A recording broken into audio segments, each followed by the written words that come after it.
Well, it's 10 o'clock on Thursday morning, and here I am, and there you are. So let's get on it. Uh-oh.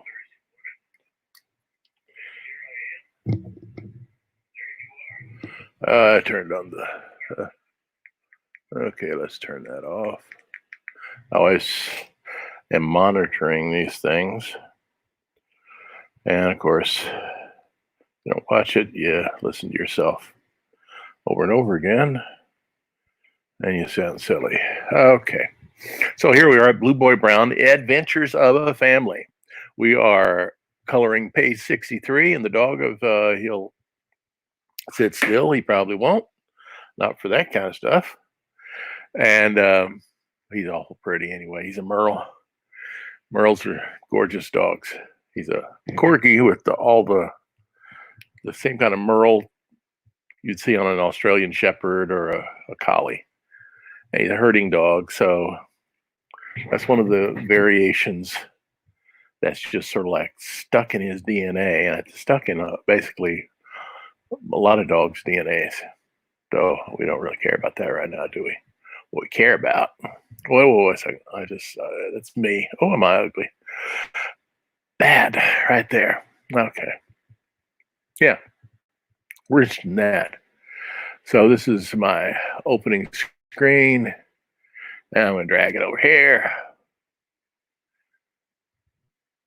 And here is what you see this right here. Well, it's based upon a little drawing here, and it's very, very similar to it. Not much different. When I looked at it in the sketchbook, liked it so much, I said, hey, let's just put it in there. Then yesterday, I drew on top of it with in Photoshop and turned it into something a little more agreeable with what I had just done. Let me see if I got page 62. I don't have page 62 as a, well, I can open it up as a, not going to harm anything to open it up as a TIFF file. TIFF files are huge, but that's life we live. And what I do is, since this is 63, it means 62 is going to be right across the gutter from it. Here's 63. He'll be 62. I'll drag it out so you can actually see them next to each other. And so I wanted to make sure that this wasn't so simple that it sort of like was a jarring juxtaposition. And you don't want that, because that causes people to wonder, and you want them to just flow through it. You just want people to flow. So here we got this. So I don't know. That looks pretty good from yesterday. It's a 2-day deal, and then maybe this will be a 2-day deal. I've got to redraw the whole page 64, because just when I look at what I settled for back last fall, when I was actually doing all this, when I was transcribing all these to Bristolboard, that wasn't one of my days, and so I'm going to redo that. It'll be much closer to what these are, and it's not nearly as good. So here we have page 63. This is earlier in the week. I'm kind of proud of this. This was not so hot. And then I fixed it, and it became a whole lot better. And I was able to create a really high saturation illustration here, in which I used atmospheric perspective, a lessening of contrast in the background, to create that expanse of space between that foreground group and the background. And then you got those clouds in the front, or the clouds up in the sky that set it off and make it feel like it's logical for these cloud shadows to be over here. So I was real happy with that. Or once in a while I do something right.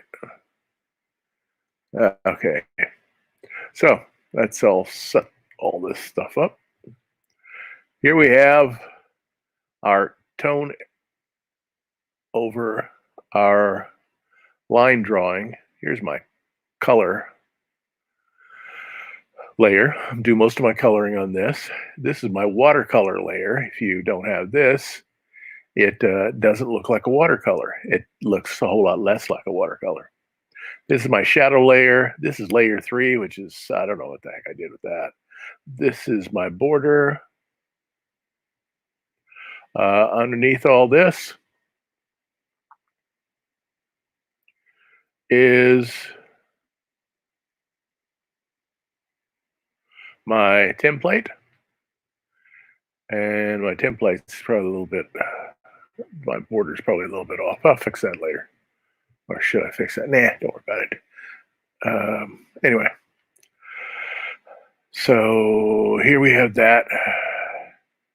And I think that's all I have to do right now, except I have to get into the tone. Got to figure out where the light's coming from. And that's the point of doing a tone layer.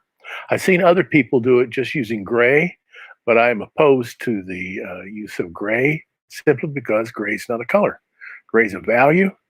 It is either the absence of black or white, and variations in between, and it does not interact with color. It modifies color. You can turn a red into a brown. I'm not interested in that. I'm interested in color. As high key to color as I possibly can, which means that I am always seeking to create chromatic neutrals.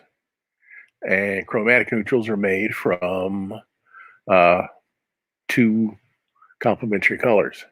And if you look at a really complex color wheel, there's complementary colors between tertiaries also. So you can get there's primary colors, secondary colors, tertiary colors. There's 12 pure colors. There are no more pure colors. All you can do is add black and white to the tertiary colors, mix them. To all the primary colors. You can mix the colors. You can mix a primary and 2 primaries and get a secondary. You can mix a primary and a secondary, get a tertiary. And then you can mix these things in varying degrees to get a multitude of colors that will reduce the intensity of a pure color and turn it into a neutralized color, but not a gray.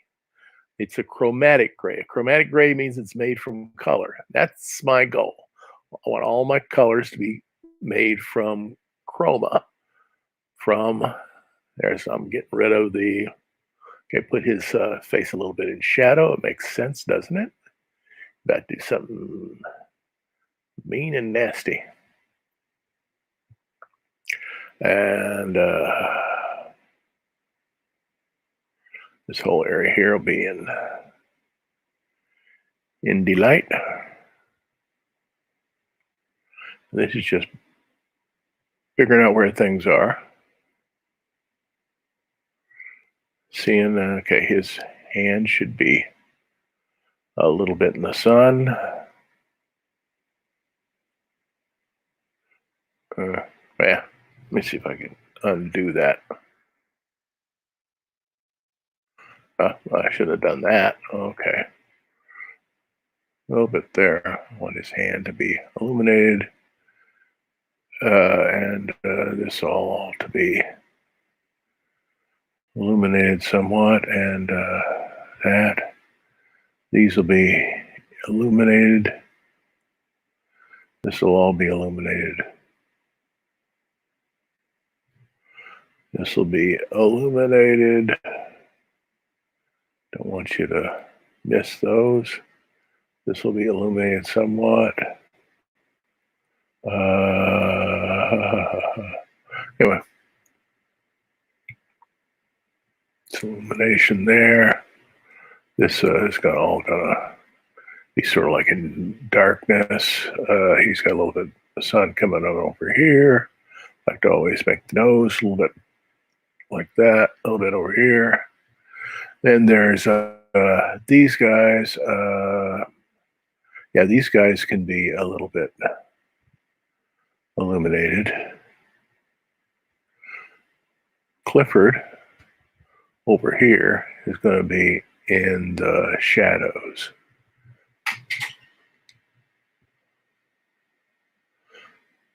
Bah, bah, bah, bah, bah, bah.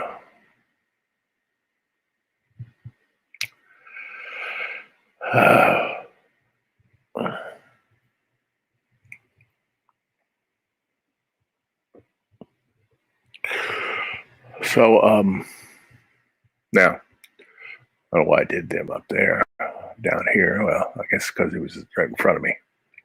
And then we have this guy. If the sun is shining like that, then he's gonna sort of like be in the shadows somewhat. This guy's gonna have a little bit there, a little bit there. Maybe his hand will be in the shadows. His leg here a little bit. Maybe the sun will be coming over like that. And but his face is going to have a lot of shadow on it. And then we should have him casting a shadow. So there'll be, now I gotta justify why I did that.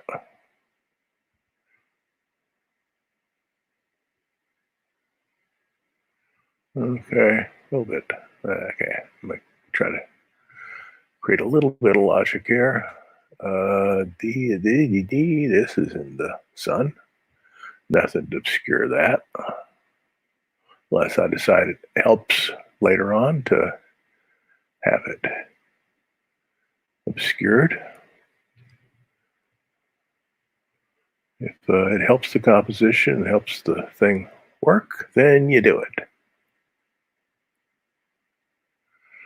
Okay. And over here, a little bit of that, a little bit of that. We do some of this over here, some of this over here, so it doesn't look too squirrely. And yeah.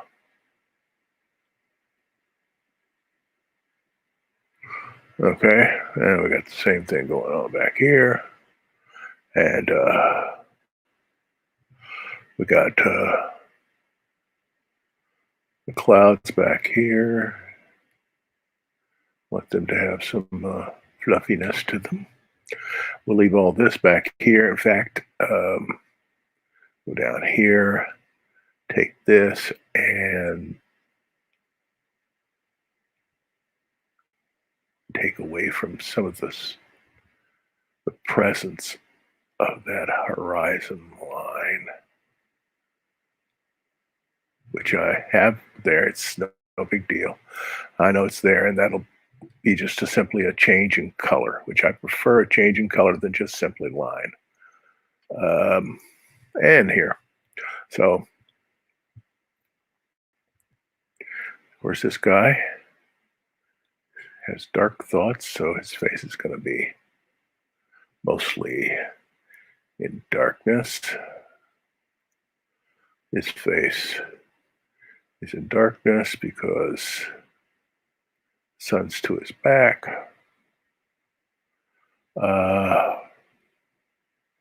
Maybe a little bit of sun coming through here. Anyway, and this will be in the sun because we certainly do want us to notice that, don't we? Yep, we want this to be noticeable, though we still have to go with the laws of physics, which say that things that are cylindrical are going to have that thing we see when we look at a Buckminster Fuller geo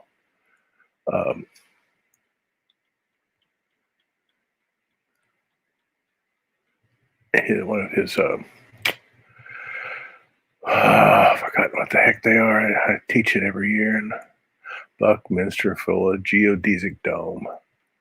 His geodesic. He started out at some little um, art studio in Oregon, but it is a wonderful way to understand how light falls on different planes, and it's the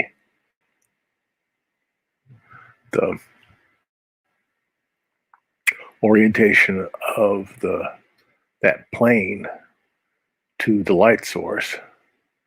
In this case, it would be the sun, and that determines the value of that particular plane, whether or not it's light or dark. That isn't in the case of a silver or gray geodesic dome. By Fuller, it's going to be different variations on gray, but the same thing holds for using pure color. You can still use pure color to get all this. You don't need to use gray. And this color here, this tone, if you analyze it, it has a little bit of black in it, I suspect. Hey, look. It has one right here. It has one, so it's minimal. It's mostly cyan, magenta, and yellow. Cyan and magenta will give you cyan magenta. It'll give you something forgotten. Well, yeah, but it's also red, green, and blue. But when you do RGB, it doesn't tell you how much black is in it. That color, that hexadecimal thing will. Anyway. So let's see if we can play around with this. Wanted to simplify this, make this one simple. I didn't do much to this one because this is one where you just want to get the message that this guy is about to do something he'll be really regret.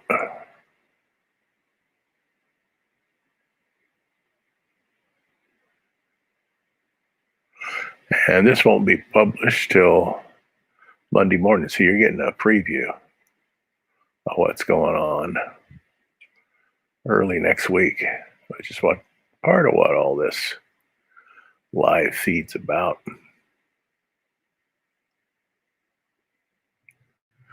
Okay, and let's silhouette this guy's hand, and this will bring all of this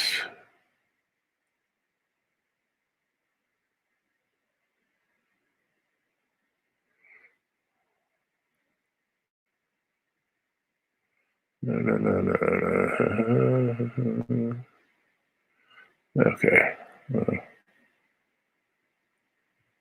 And we'll do this also. And this will come out. I want this all to be pretty much a pure color deal, which will be mostly probably warm grays, because you can't do anything. This is supposed to be a tree. So if it's a tree, it's gray. You can't change things too dramatically. Here, gray is gray, but you can play around with gray.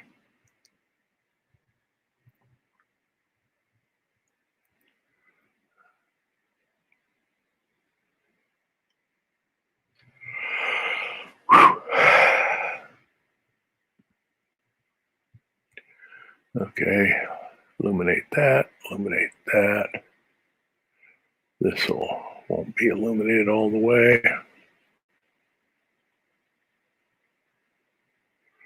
This will have problems with the light also.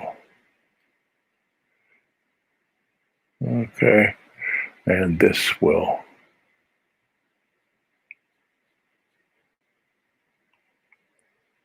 And this will back here, we'll play around with that later. Need to have these have some illumination. This to maybe a little bit of the line around his boot.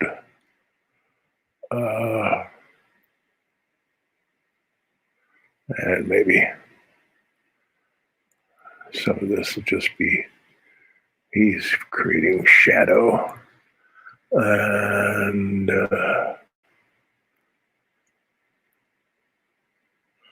this is just darker shadow. And so if we have to play with it so that this all becomes shadow, and then I have to eliminate that if I have to, we'll figure it out in a few minutes.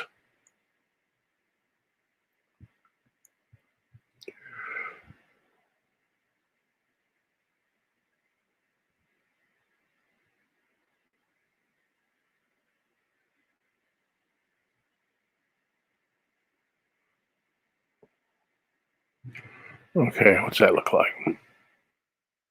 We'll get there. Okay. Now, just start up the top.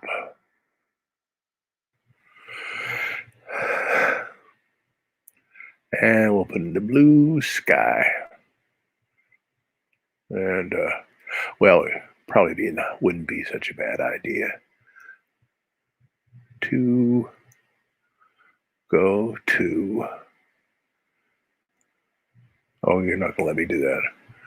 To go to page 62 and just grab its blue so we get consistency. So get rid of the tone. And that is the blue we were using, I believe. Is there any other?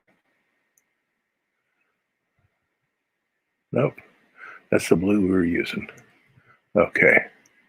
And to get rid of that so we don't. Okay. That's the blue we were using.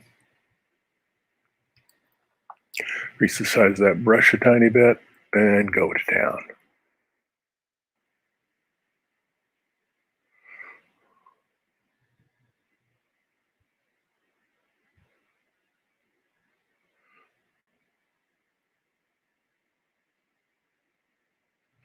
Or these, these headphones make your ears hot, so I'm going to take them down and just use them as a microphone.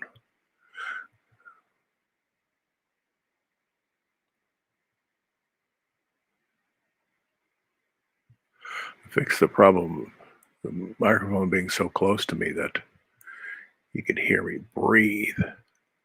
But I haven't fixed the problem that every time I take a slurp of coffee into the slurp, it still slurps, slurp, slurp, slurp, slurp. But hey, I'm not a world famous talk radio person or anything like that, or a professional TV guy, though I did teach TV production. But I don't remember ever going on air myself or ours. I don't think so. That was mostly stuff you wanted your kids to do. None of my kids became on-air personalities, anchors or reporters or something like that. One of my wife's students did. She's at Channel 10 in Miami. But all my students became behind-the-scenes technical people. Some world, everybody in the business knows them.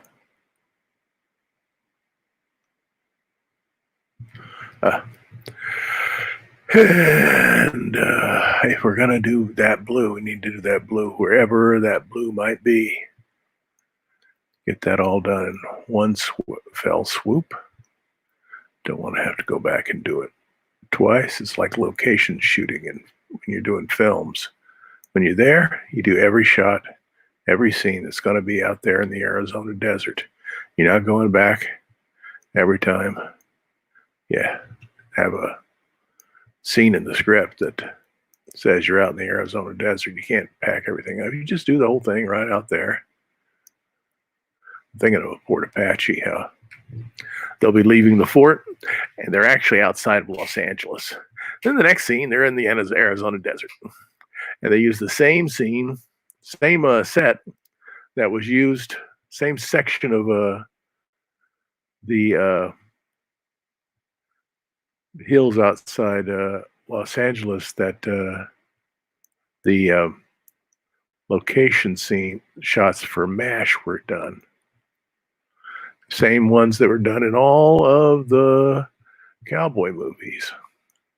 That you see them all those big rocks and everything. Lone Ranger getting up there and "Hi-oh, Silver, away!" And Clayton Moore doing that.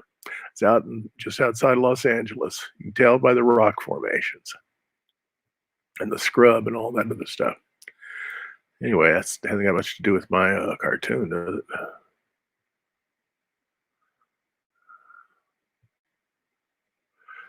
D. Okay. Okay.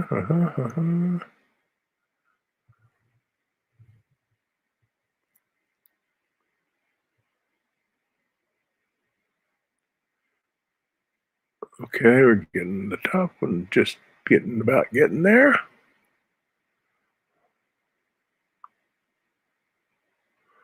We'll dodge some a little bit, get those clouds a little more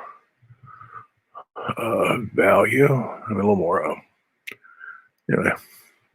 more contrast in those clouds. So we got Clifford going off the deep end over here.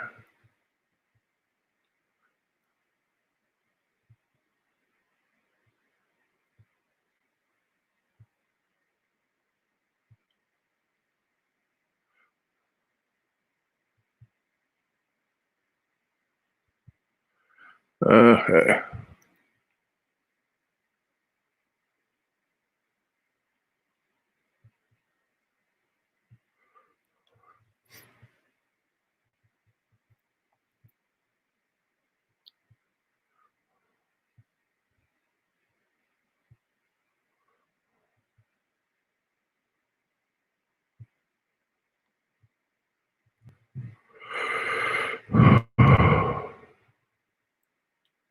Huh. I'm looking at my feed on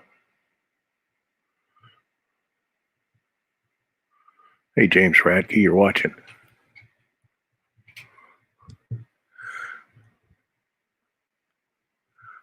Oh boy. And I don't know.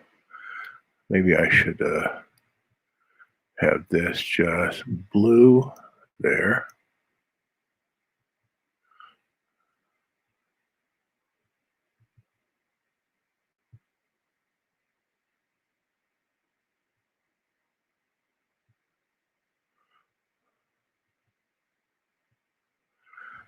And I don't know what I'll do. Let me see what I'll do with all that's below. I could always just make it all blue, see what happens. And then, yeah, nothing's written in stone. I can get all this fixed a little bit.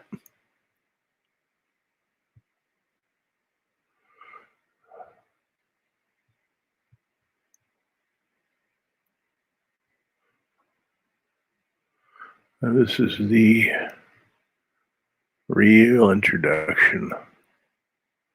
Real evil in the book.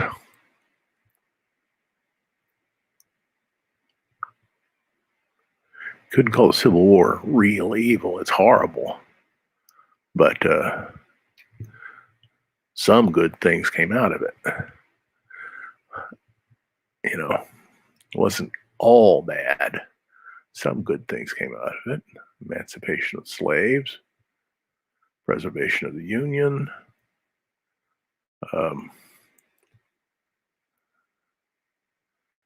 But this, how do you have something good come out of this? This is evil. That's why I named page 59 evil. Evil. Oh, la, la, la, la, la.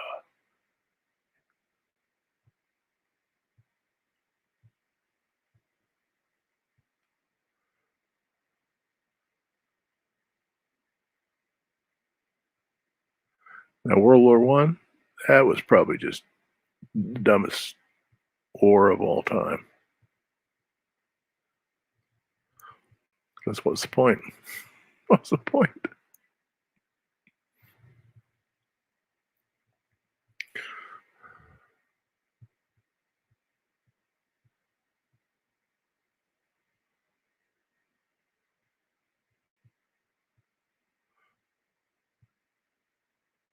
Yeah, maybe I'll just make that whole area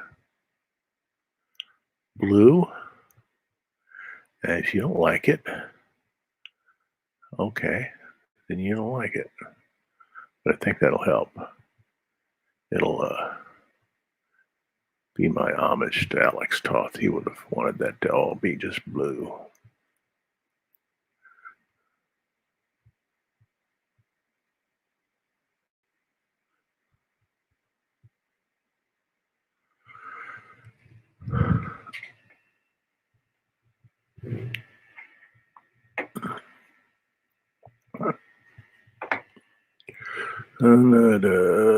Okay. Huh.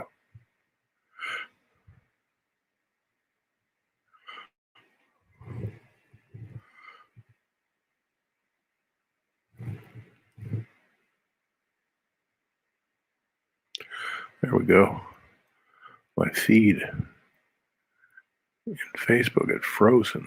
So what the heck's going on here? Can't blame it on me.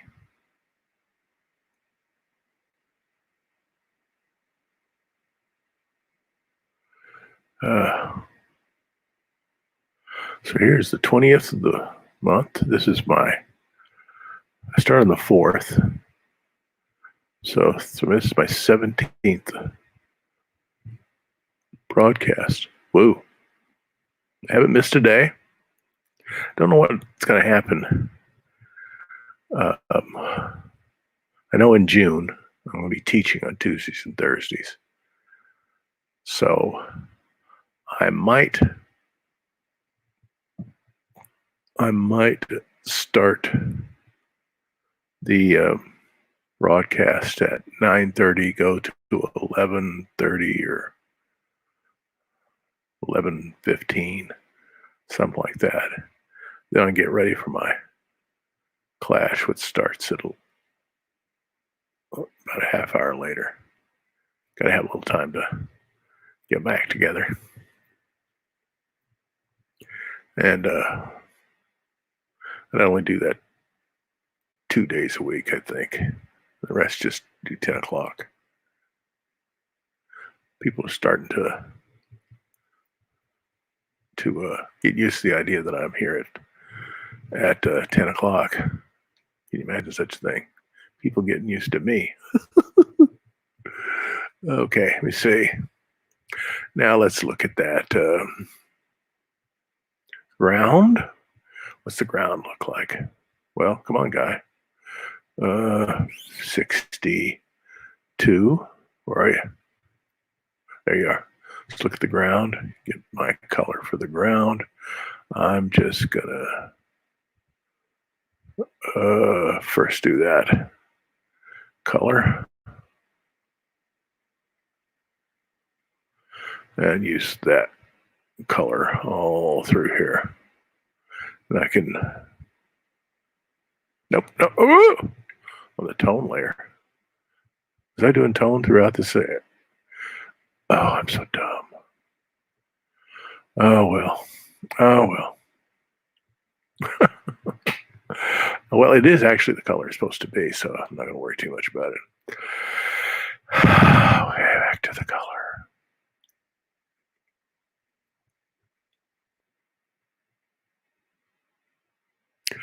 I've got that as normal. Okay, that doesn't work. No, that's right. Oh boy.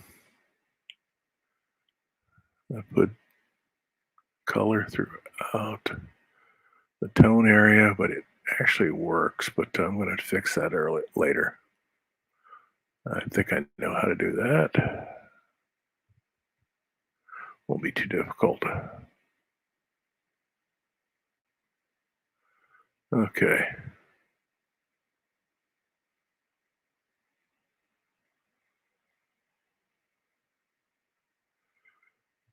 Okie dokie. This makes for a pretty nice color scheme.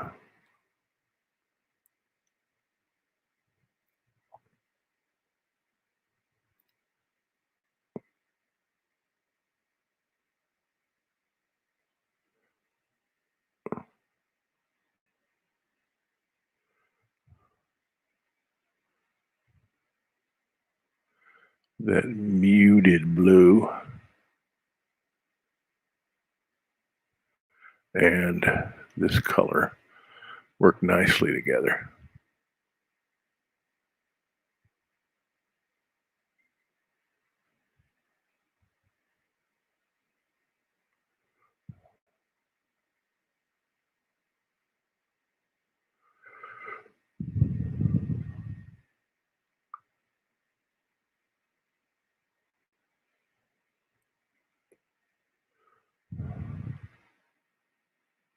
I wonder if I'll be able to do this when I'm 80.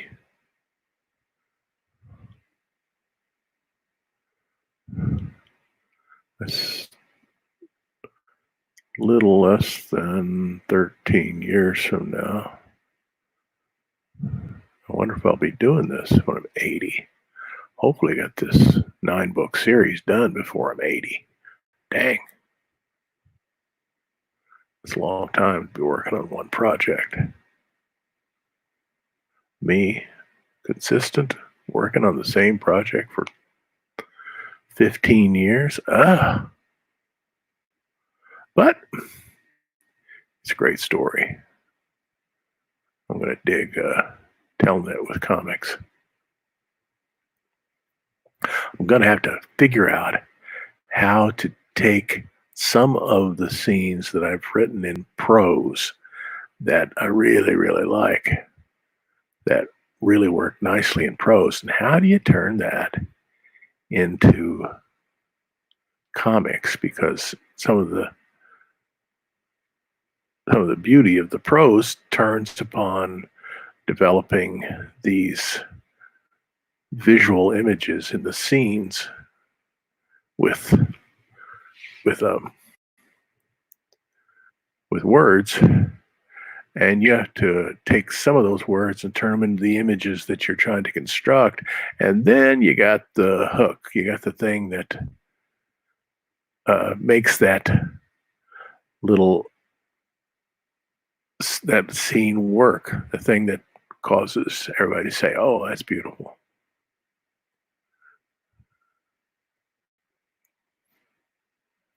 I think I can do it. I did it. I've done it in this one. I've had to do a lot of rewriting.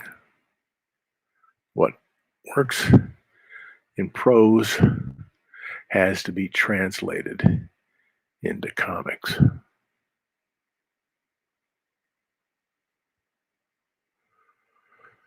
And that will take some doing.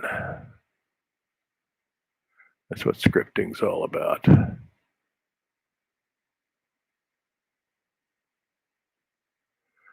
So as a comic book artist, you got to learn how to be a comic book scripter. If you're doing it all by yourself,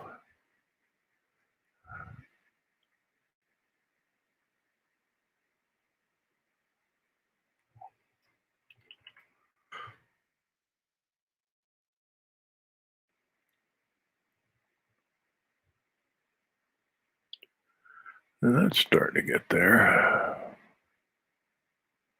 Got to be careful. that line at the bottom, and yep, cover all that up.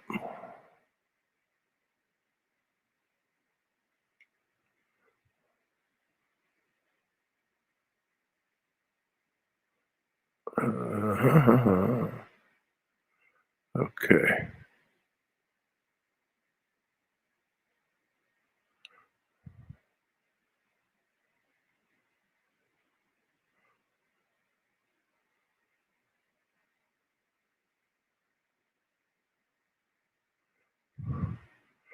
Fill it in.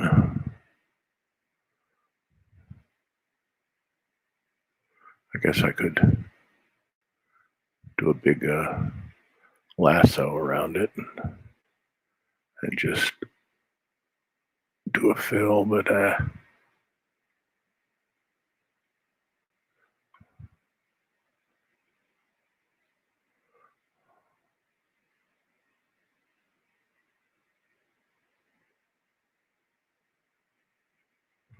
yeah. So now my big boo-boo. Take this little thing. See if, no, not that. That thing. See if I can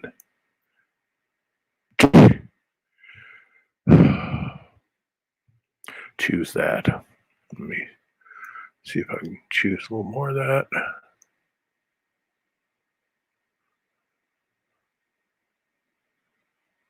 Okay. So I'm going to copy that. Bring it down into the color. And then going to paste in place. Okay. Now go up here where I was. And I guess I can just, then I can do a lasso and just get rid of all of that. Delete that. That's not what I wanted to do. Oh, that's not what I wanted to do. I guess I can. Oh man, I have set myself up.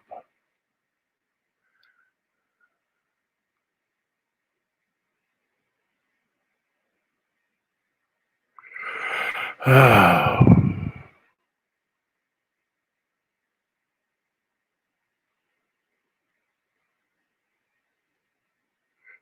Let me see if I just use the size of this. If I just do that.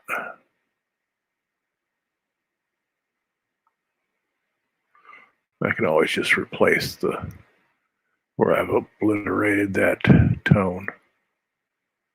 That was just brilliant of me. Now I know I just need to go in and just erase all that.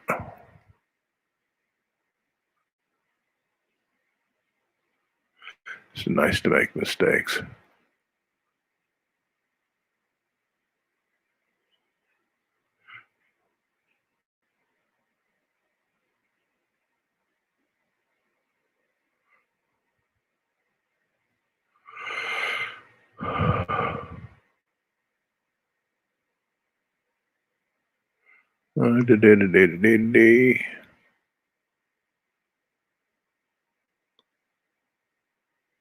I guess I can go in there and play around with that now.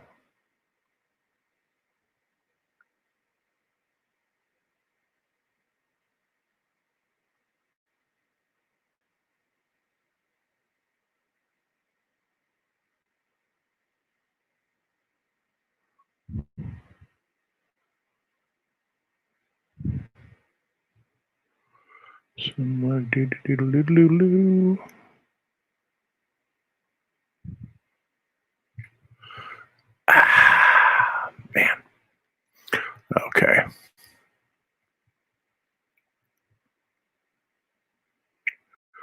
Okay, down in the color layer. Did I? I did. Oh, well, it doesn't matter. Well, I guess I'd better do it there. Then I need to.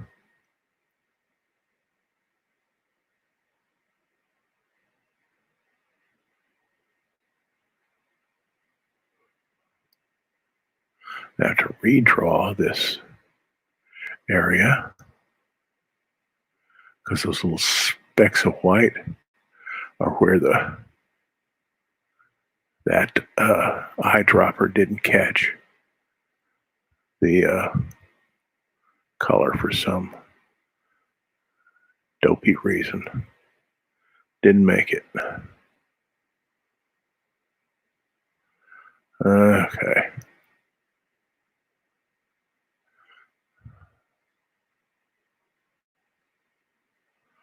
Okay. I think I'm going to get there.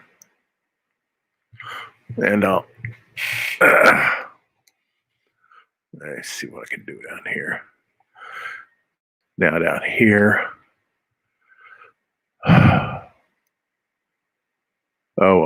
Yeah. Well, when I take this away, I got this. So it's on this layer. So let's fill those in. If I can. Can I? Are thee playing games with thy?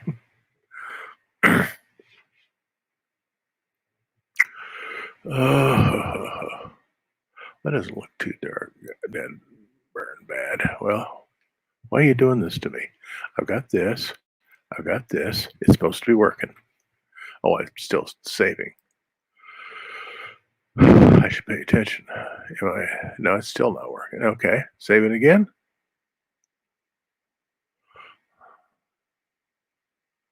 At least it saved it. Here's where I slurp some coffee.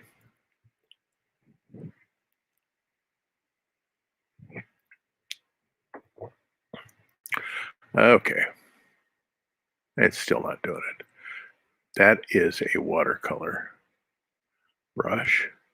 It should be working. Save it again.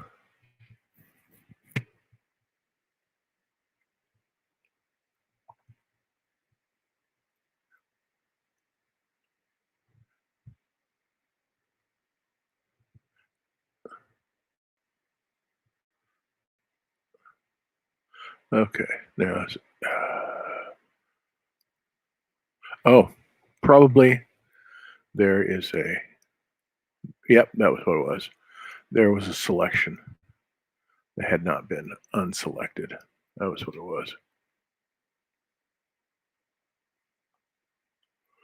Okay. Fill this in a little bit.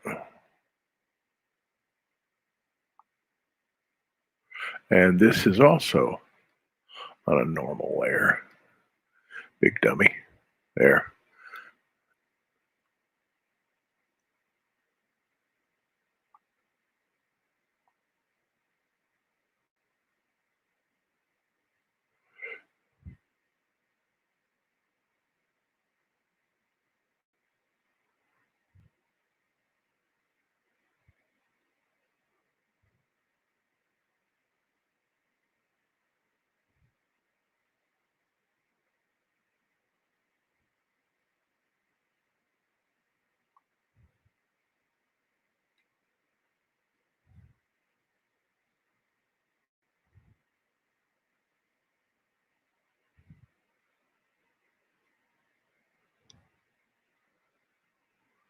Okay.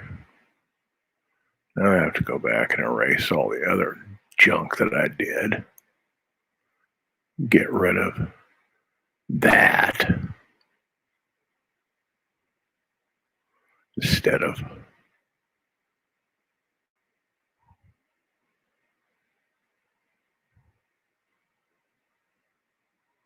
D.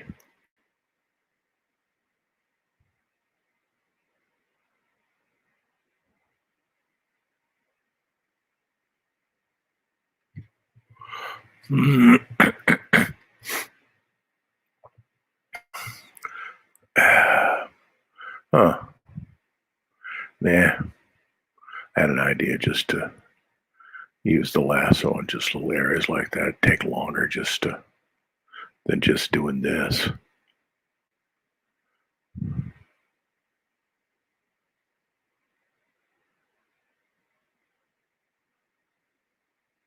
Aren't you glad you're not my employer and paying me by the hour for this? Boy, I'm the one wasting my own time.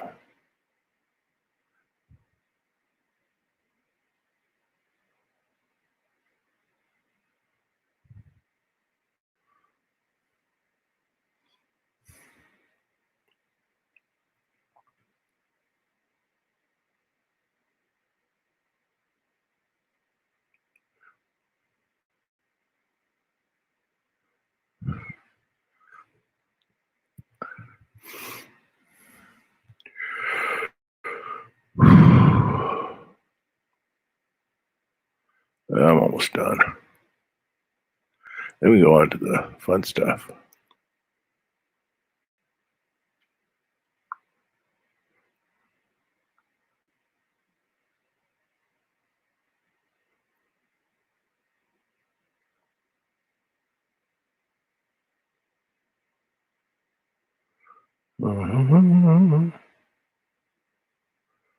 Okay, almost there.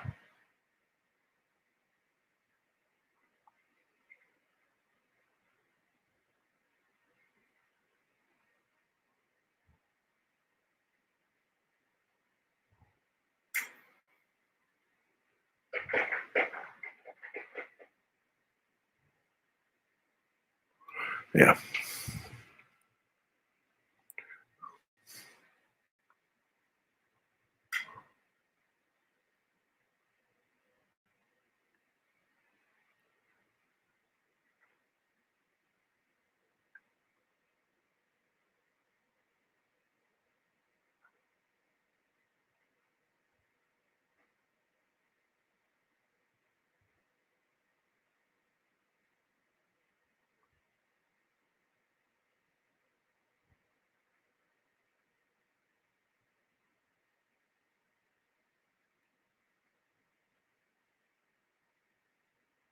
Okay.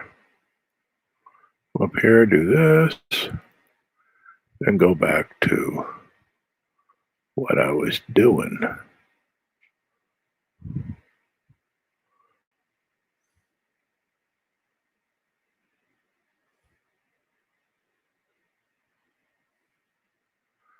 And unfortunately, this is the color of that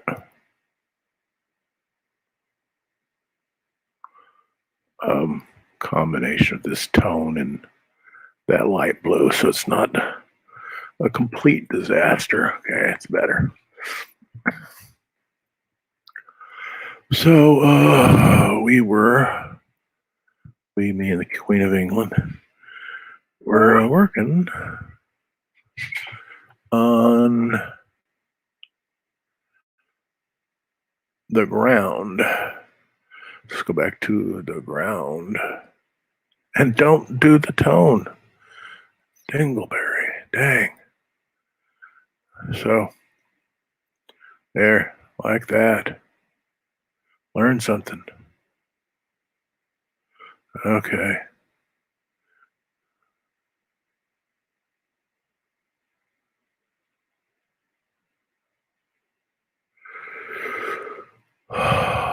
La-la-la-la.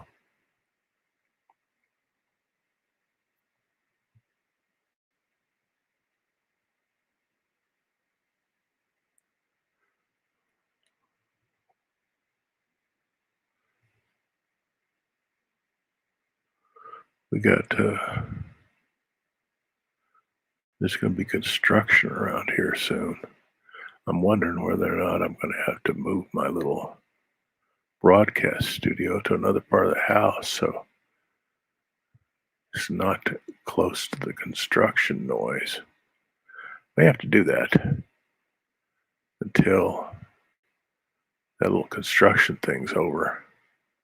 Otherwise, in the background, you're going to be hearing all types of junk. That's far worse than when my lawn man comes and clips the hedges with his gas-powered doohickeys, which just about drive me nuts. But this will sound like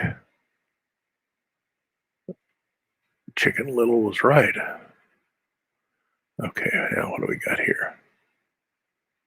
Now in the background, okay, this guy's leg, and this is the ground. This is also the ground. Don't do that. That's his pants there.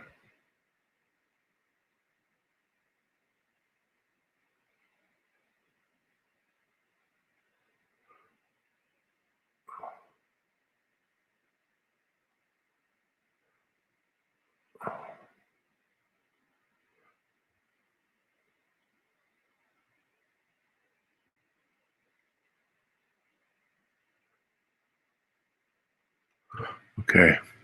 And I believe that takes care. Oh boy, right there. That takes care of that. And I think those guys, his fingers is over there. So let's do something about that little zone right over there. So we're going to take this color and we're going to lighten it a whole lot. We don't want to lighten it too much, and you want to get it over into the, what you want to do is lessen its intensity, take out the black, and then go see what it looks like here. It's on the same, it's connected to that ground color, but it is incredible, much less intense. It's like you watered it down.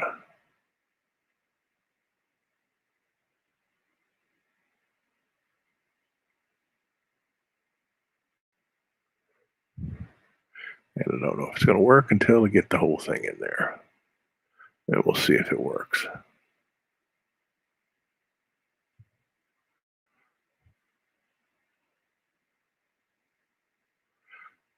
For right now, I think I'll say, okay, I'll leave it in there. It doesn't look too bad. Okay. Now, let's play around with Leroy's shirt, which is that color. And maybe I'll do it right this time. Okay. Now, going down here to color. We are on color. Now, I'm glad that I know what I'm doing right now. At least I really dig this green that I came upon for this guy's shirt. I see a mistake I made. I'll fix it in a minute or two. He's got the same green vest and the same green shirt.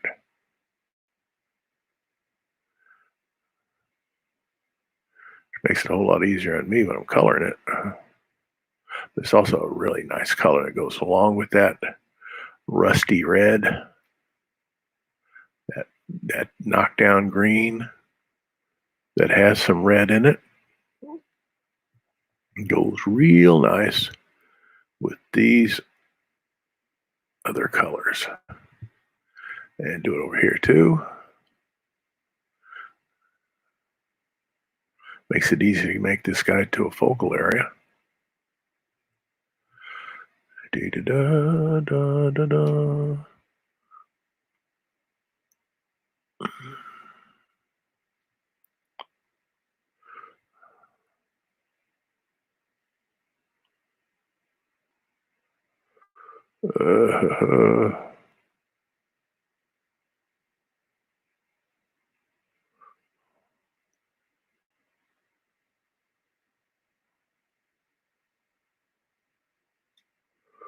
Okay, there we go.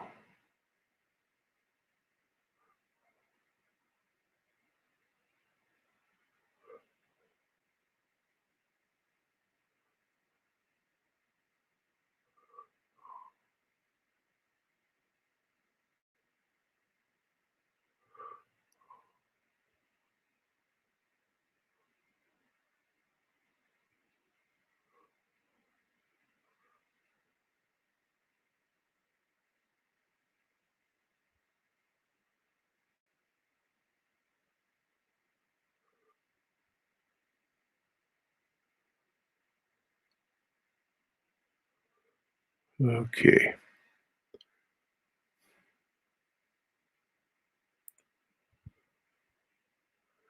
I gotta do something about the blood coming out of the guy's mouth. It can't be just like pure red because most blood is not a stoplight red. It's red, but it's not stoplight red.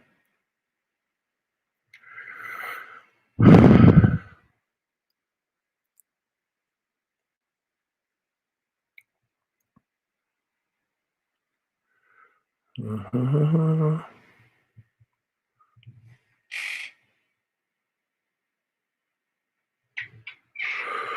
Okay, still have this down here to do.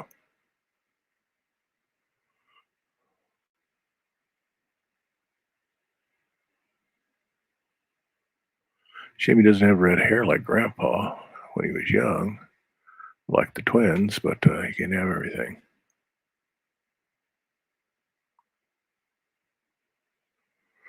Uh-huh.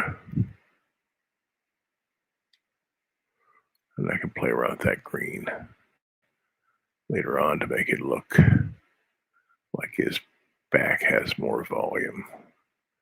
I've done that before, it works.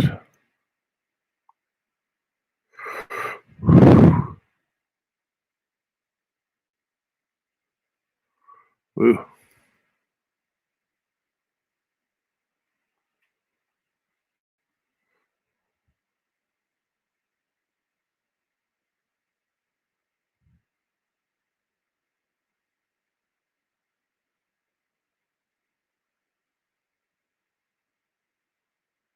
Now, if I use flats, the advantage would be all I have to do is tap on that thing and tap on this area, and it'd be just this discrete shape, and I could just fill it with this color. But I'm a contrarian.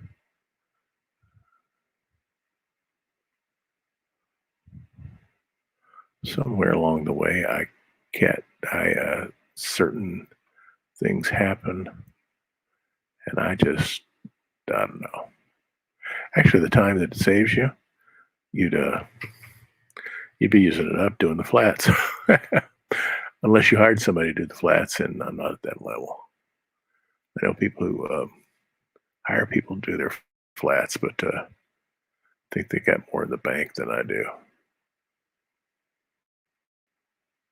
Be nice to hire somebody to do flats. There is a place on the web that does the flats using an algorithm, but it always gives you so many individual, all these little areas would be individual discrete units, and which a person who was professional flatter wouldn't do that to you.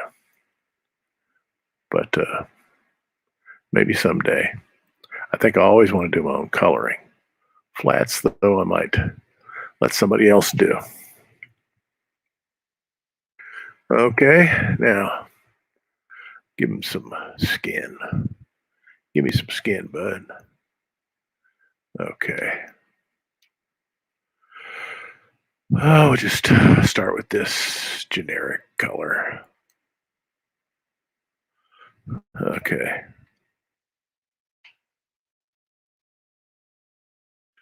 And we're still down here in the color zone. I finally just figured that one out. Okay.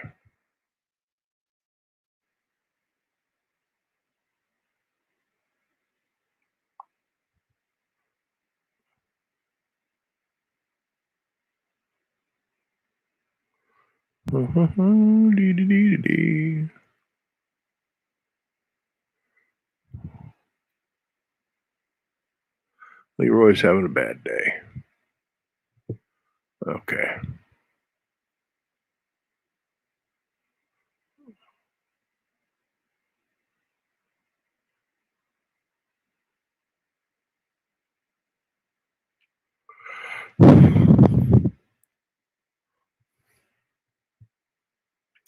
Oh, Dad, burn it. No, I thought my Wacom tablet had taken a hike on me. No, it hasn't, but I'm going to save anyway. So it's smart to save.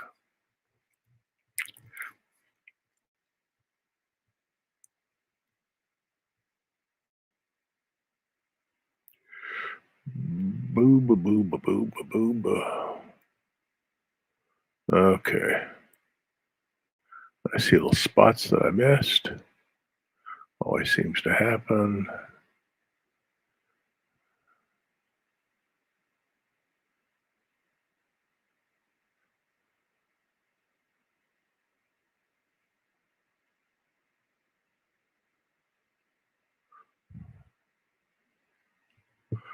Okay, now this guy's got an arm that's exposed.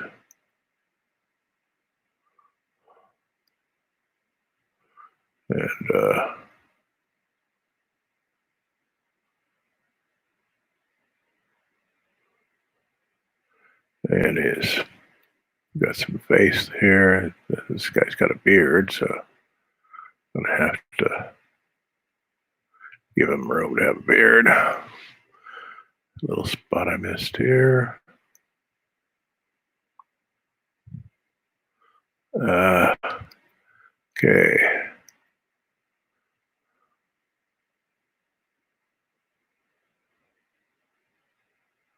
Coloring old Leroy's face over here when he gets this stupid idea in his head.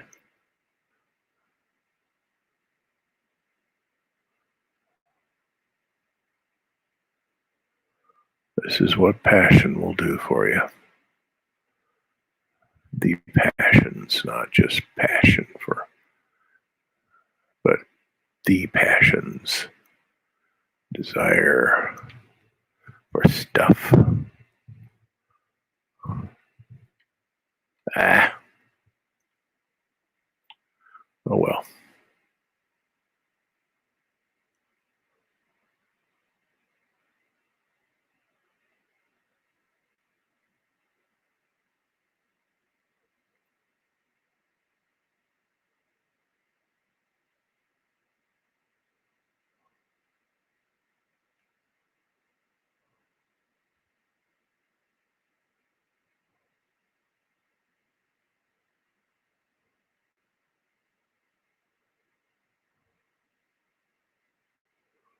Okey-doke. Okay, Leroy's getting himself a face.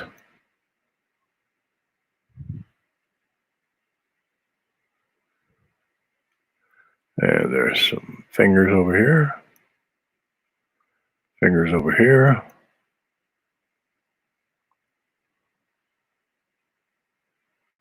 And a nose up here.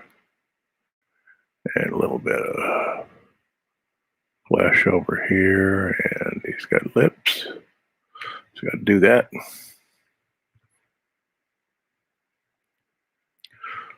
What's all this? Oh, this is his feet. He's collapsed. Okay. You guys who do comics and do them all from your head, you see these poses. Sometimes you make these poses so that you say, okay, that's how that bends. It bends just like this. And I do a lot when I'm doing hands. If I'm having trouble with the hands, I'll just look at my hands. Yeah, everybody does that. See what my hands do in that angle.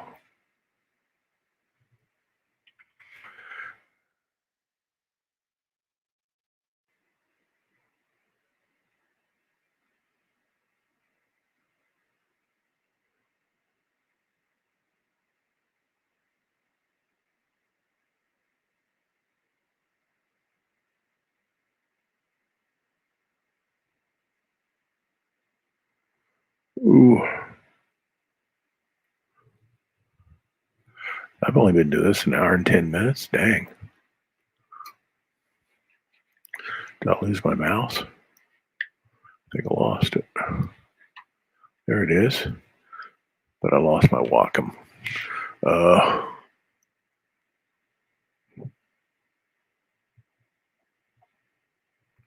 Kind of early in the day to do that. I restarted my laptop. I restarted my router. I shouldn't be having technical difficulties, but the color looks kind of interesting. They got a halfway decent color scheme going on here.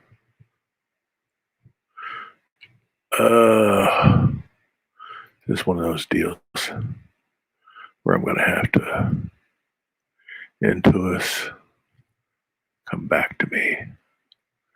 Come back to me. Okay, I'm going to disconnect you. And, well, I can just turn on the tablet and that connects you.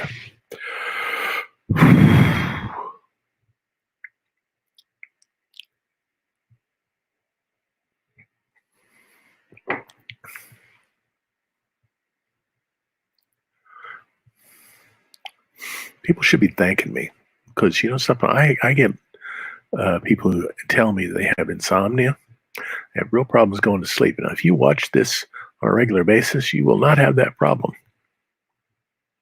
Watch it at night. And boy, you know, this is much better. There's no side effects.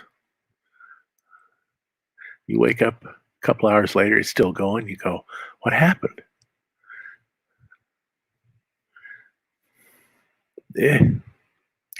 Come on, big dummy. How do these things happen to me? I guess if I had a Wacom display tablet, this wouldn't happen. But I wouldn't have any originals. I love the idea of original art, but it's got to be physical original art. And I have plans for all these bristle boards. I got a niece and a nephew that I want to leave them to. And if this takes off, if it has its little place in the history of comics, cool. I can leave that to my niece and nephew and grandnieces, and maybe it'll help them out. Oh, I got it now. I got the rubber, the beach ball rolling. That's usually a good sign. It means that memory is resolving itself. Time to pour coffee. I make a large Godiva hot chocolate cup of coffee in the morning, and then I do a thermos jug, which is the exact same amount for later, and it's still hot. I don't ever drink them all. I don't drink all of it. And I never drink after this little session. I never drink any coffee after this little session. I'd be wired, and then I'd be the one with insomnia. See if that worked. No, you're just the meanest contraption. I have to be doing this again. Then connect it again. Connect. Wait a second. No, I've got it hooked up.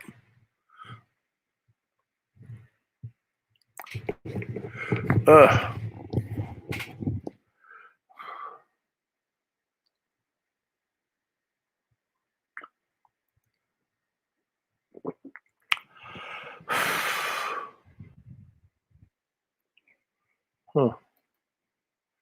How does that happen?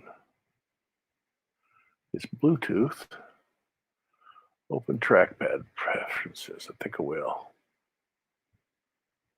By the time I do that, it'll probably all come back. Yeah,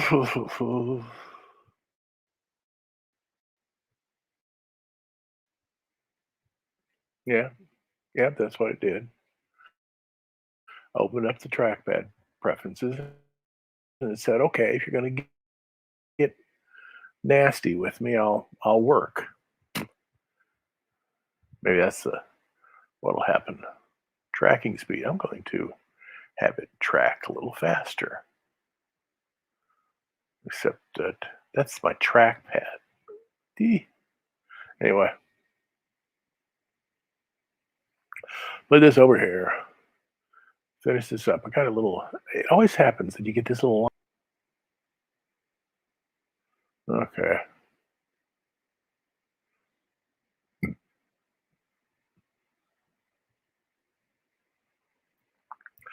All these problems. It's still an awful lot of fun.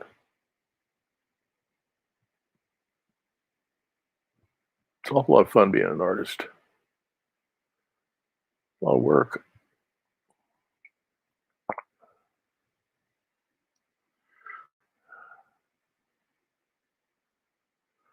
I never realized back in the 70s when I was hanging out with the Everyman Gang in Colorado, they were astounded that I was working my butt off every day, sometimes 3 days straight without even, I don't know about where I was eating or what I was doing, but I'd go 3 days straight drawing and the jaws were dropping. I didn't find this out till much later. They were just amazed that I could just keep on and keep on and keep on. And that's been my paradigm ever since. I'm just gonna get this done. I'm not gonna worry about it that I don't feel particularly hot right now, which I don't. An old man. I've been up since 8. It's now 11:18. That's 3 hours 18 minutes. It's time for a nap.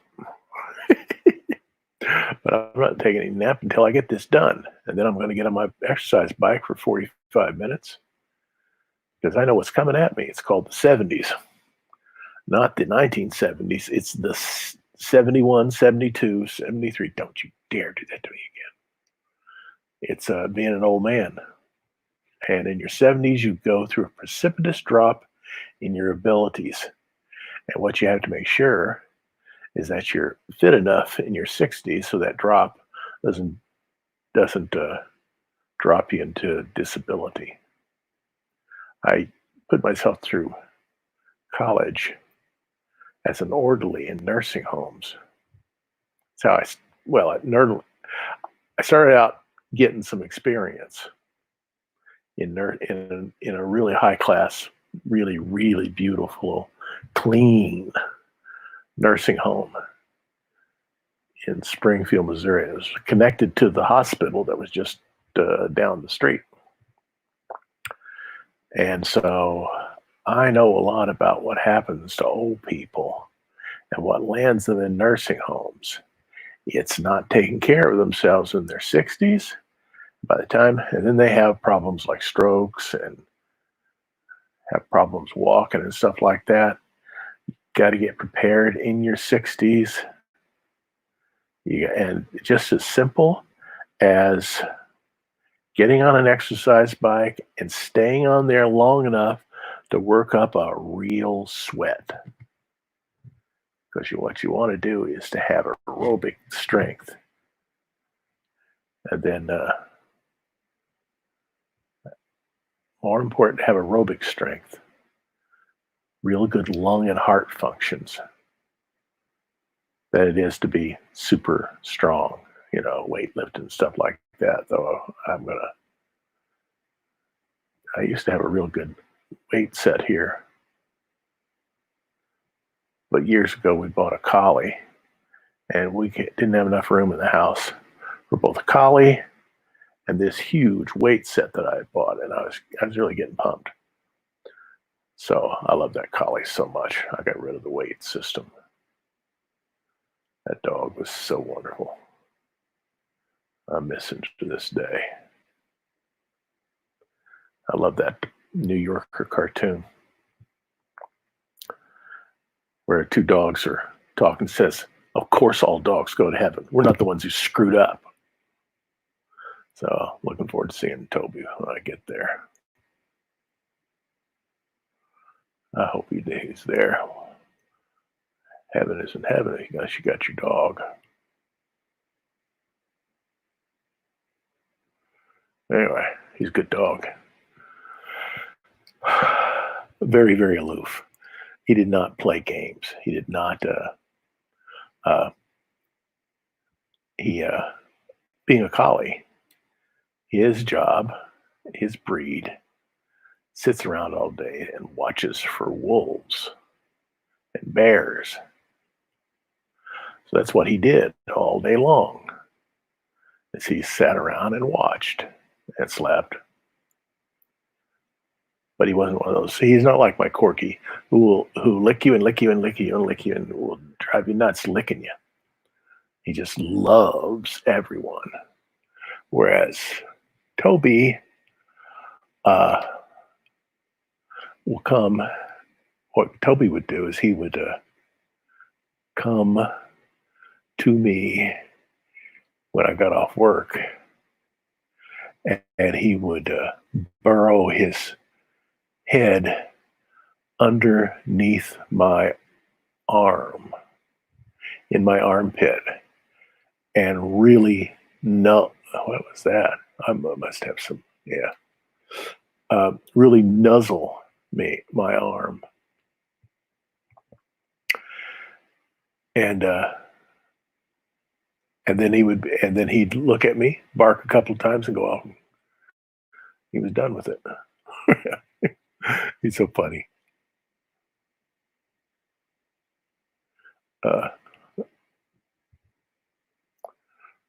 He'd wait for you to come over and rub his belly, and I would. And boy, if you've never had a collie, you really missed on something. All dogs are wonderful. I've had German Shepherds, Whack and Tan Coonhounds, Blue Tick Coonhounds. Those were my dad's dogs, though. Beagles, Cocker Spaniels. My mother had a poodle once. Poodles are good. They're smart dogs. This whole thing of golden doodles and labradoodles. That's an interesting combination. Those are dogs that never grow up. They're always like puppies. I don't know why. It's a good combination of Labradors and poodles because, like golden retrievers, are amazing smart dogs and so cool. They'll have a reputation for biting you. They will bite you. Though I've never had one bite me, I've known several golden retrievers who are just the sweetest dogs. Good dogs.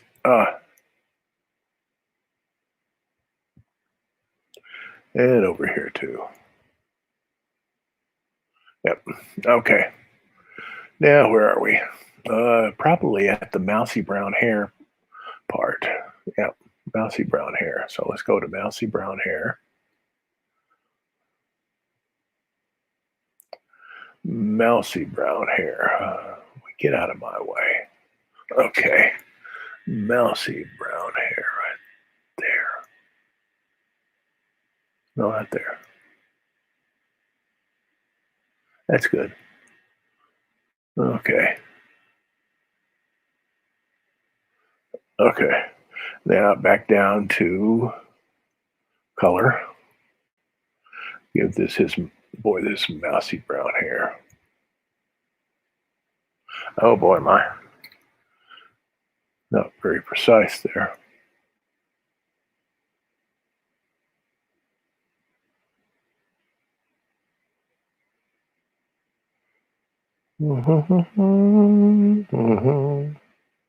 Okay.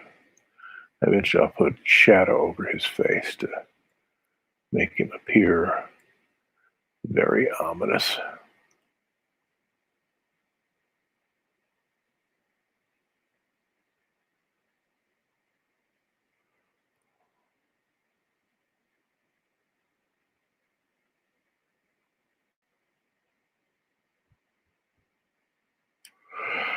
Okay.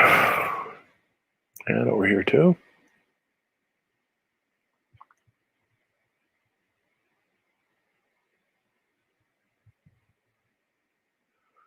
Okay.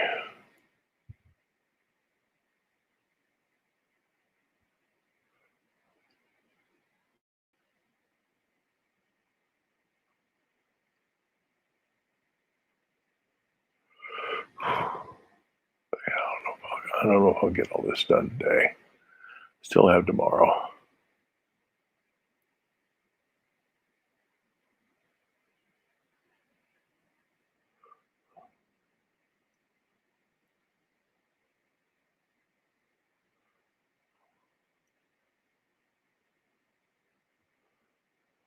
Okay, it's starting to make a little bit of sense.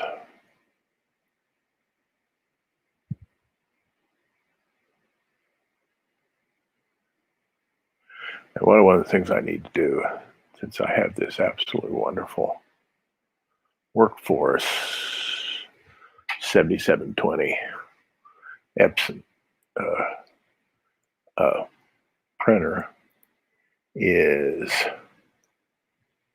start printing out. I did this early.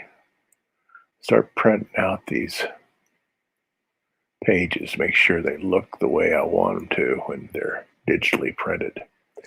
There's a chance this first edition that I do of this comic book, which I am thinking probably sometime in the month of June, I'm going to do a very modest Kickstarter campaign whose goal is to create a limited edition version of this first issue that'll be signed and numbered.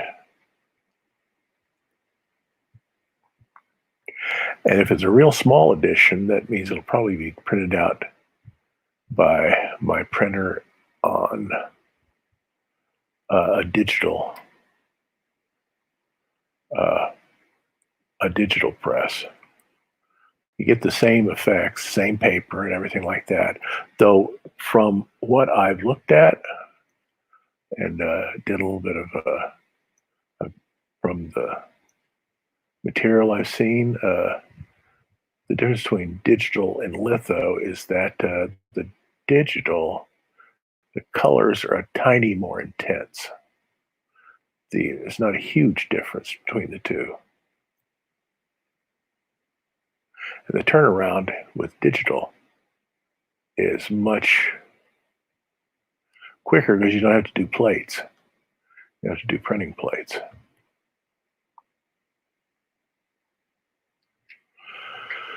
Okay, now he had. Okay, let's fix that one little problem I had. Okay, let's do that. I think I had that problem in a couple of places. Missed that little thing there. I miss anything else? Probably down below.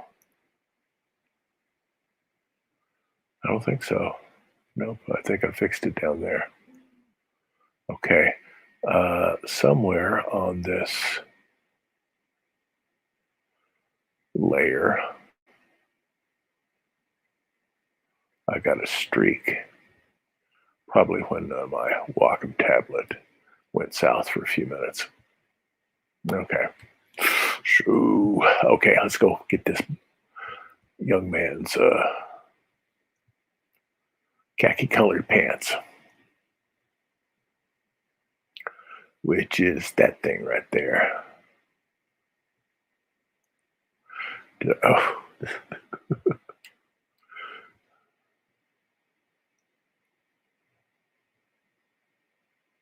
Well, yeah. Okay. Khaki colored pants. Correct. Okay. There we go. This khaki colored pants. Khaki color always looks good with this army green. So we don't have to worry about. That was a nifty dresser. Knew how to put colors together. He must have been dressing for some female attention. So where are you going to get it when you're on the job? On the lumber camp, it's beyond me.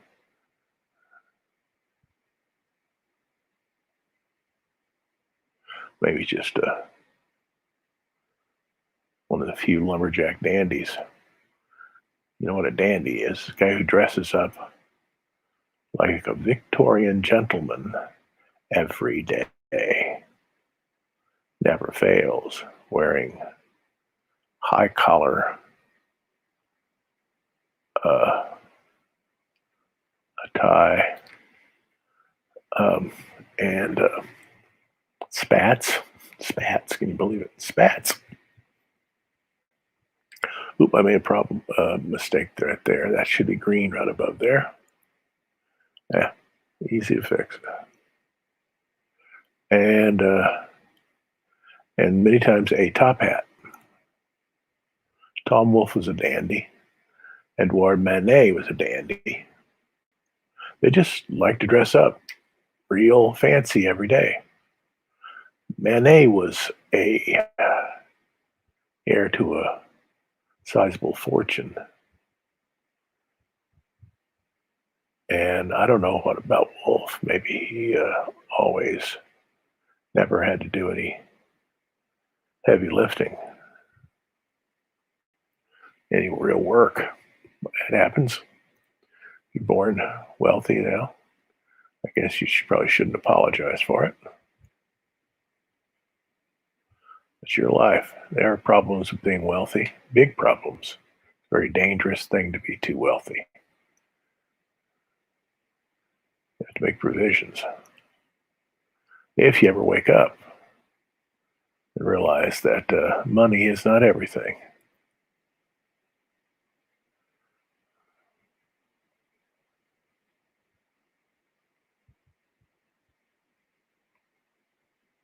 It's something, but it sure as heck ain't. It is not everything.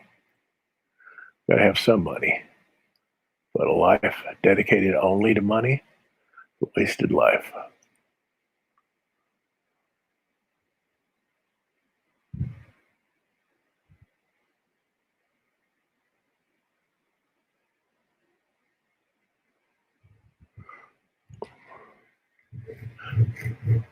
Well, there's. I felt okay. I saw my little speck of my little problem there. I'll fix it in a second.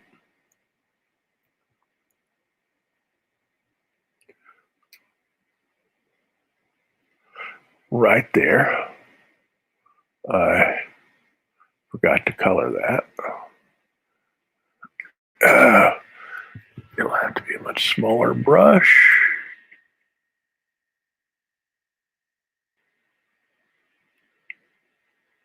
Okay, that'll do it. And then this guy's got himself some boots on.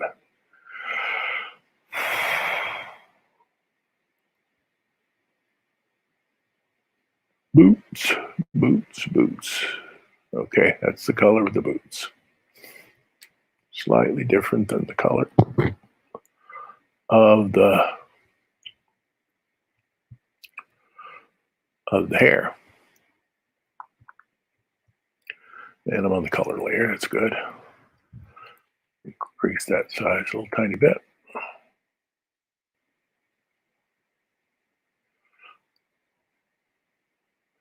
So I'm kind of happy that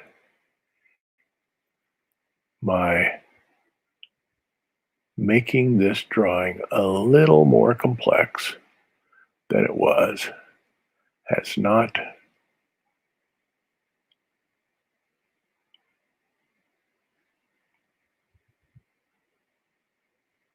messed around with its simplicity, its clarity.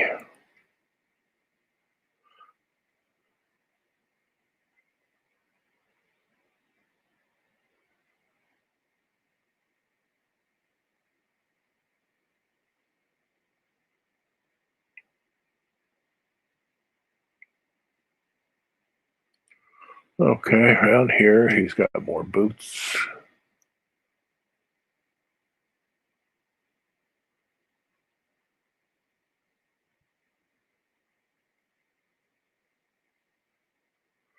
And I didn't put in his khaki colors. Did I? Yeah, I did. Got a memory like a flower. Ooh. Yeah. Okay, so got to make sure his boots get colored. So I have to go back and do that again, which is frustrating.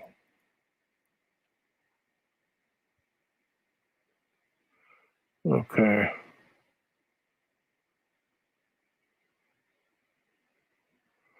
Okie dokie.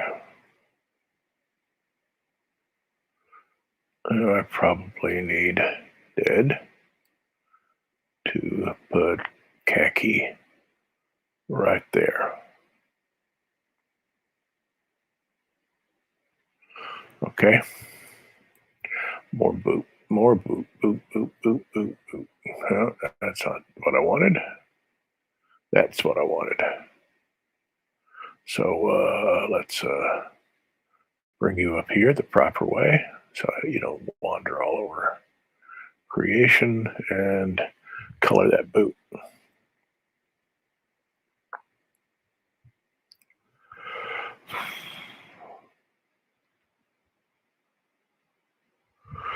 Oh, might as well say, hey, support Blueboy Brown. Get over there to Patreon. Oh, good.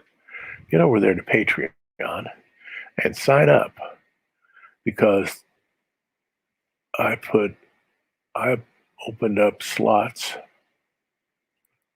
for 9 patrons. No, 10 patrons who receive a piece of original art from this book for being the first patrons that have supported me in my return to comics after 40 years layoff.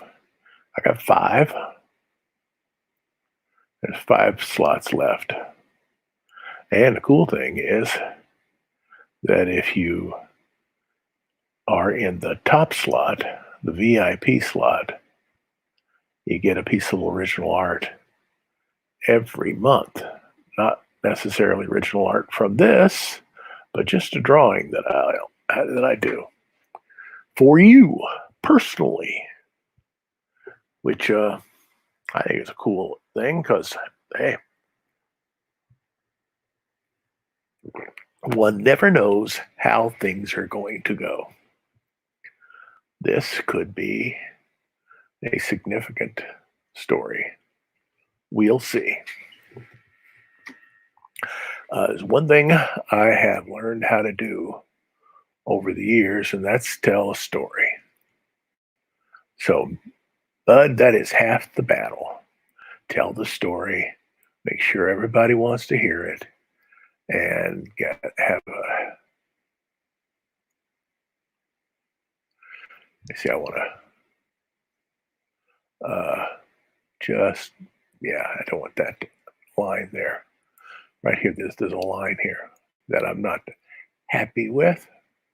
I'm going to obliterate it a bit. That's better.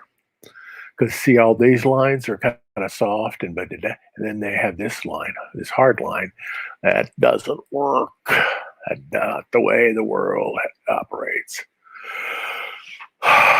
So we gotta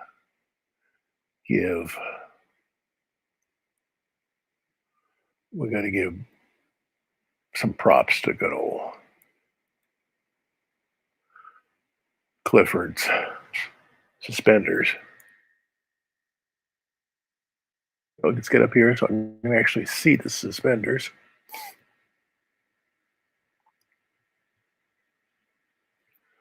No.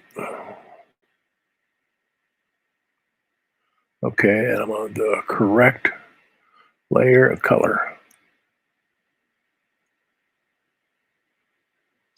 Okay. Blue suspenders.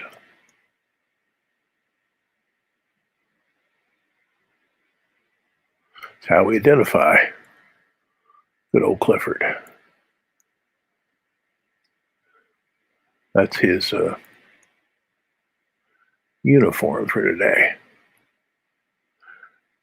Those of you who are my age remember the old Bonanza show, and there's reruns all over the place. And you ever notice that everybody wore the same clothes all the time? I guess they were all bachelors, so they had nobody to wash their clothes, but there's another reason for that. And the reason is an economic one. When you're filming a show like this, location shots are expensive. So if you go out and do location shots, you do just scads of location shots at one time. You use all those location shots all during the whole season. So everybody had to wear the same clothes in every episode so those location shots could be put in. And that's the entire reason why Little Joe and Hoss and Adam and Lorne Green, Ben Copyright, why they always wearing the same clothes. It wasn't because they were bachelors and they had nobody, because they could have washed their own clothes. I did that for years. It's because the production company was saving money on location shots. Always, it's so silly. Well, it's not silly. You make sense if you're trying to do a show and you want to save money, because every dime you spend is less money that you have to. What's that? History brush tool. That's not what I want. Oh, I want. Okay. Okay. Tiniest. You want to save money. Do the same thing in every production. Nobody spends money they don't have to. In a production, you're always looking for ways to cut costs.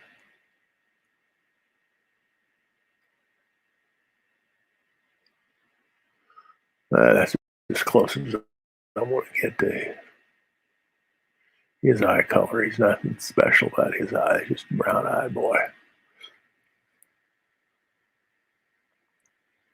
And we'll give this guy a grayish color to his clothes so he doesn't pop out at me. See what happens when I do that. Does that work? Got to make sure it's not too dark gray. Got to be exactly it's got to be exactly. I lost my Wacom tablet again. Isn't that horrible?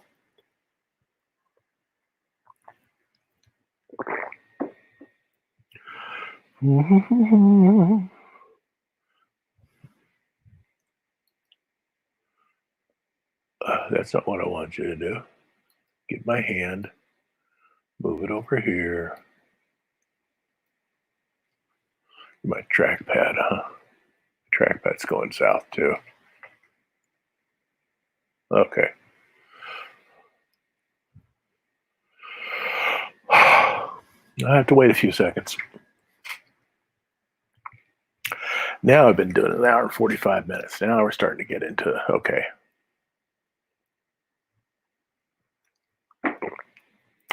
Maybe cut this off at 2.5 hours, something like that. I see people sometimes do live streams for like 4 hours. They're young. They're not my age. There's a certain amount of time you can do it, and then your quality of your experience drops off. But it's starting to look kind of neat. Yeah, it's starting to get there. It's still simple, still very clear what's going on. I like that.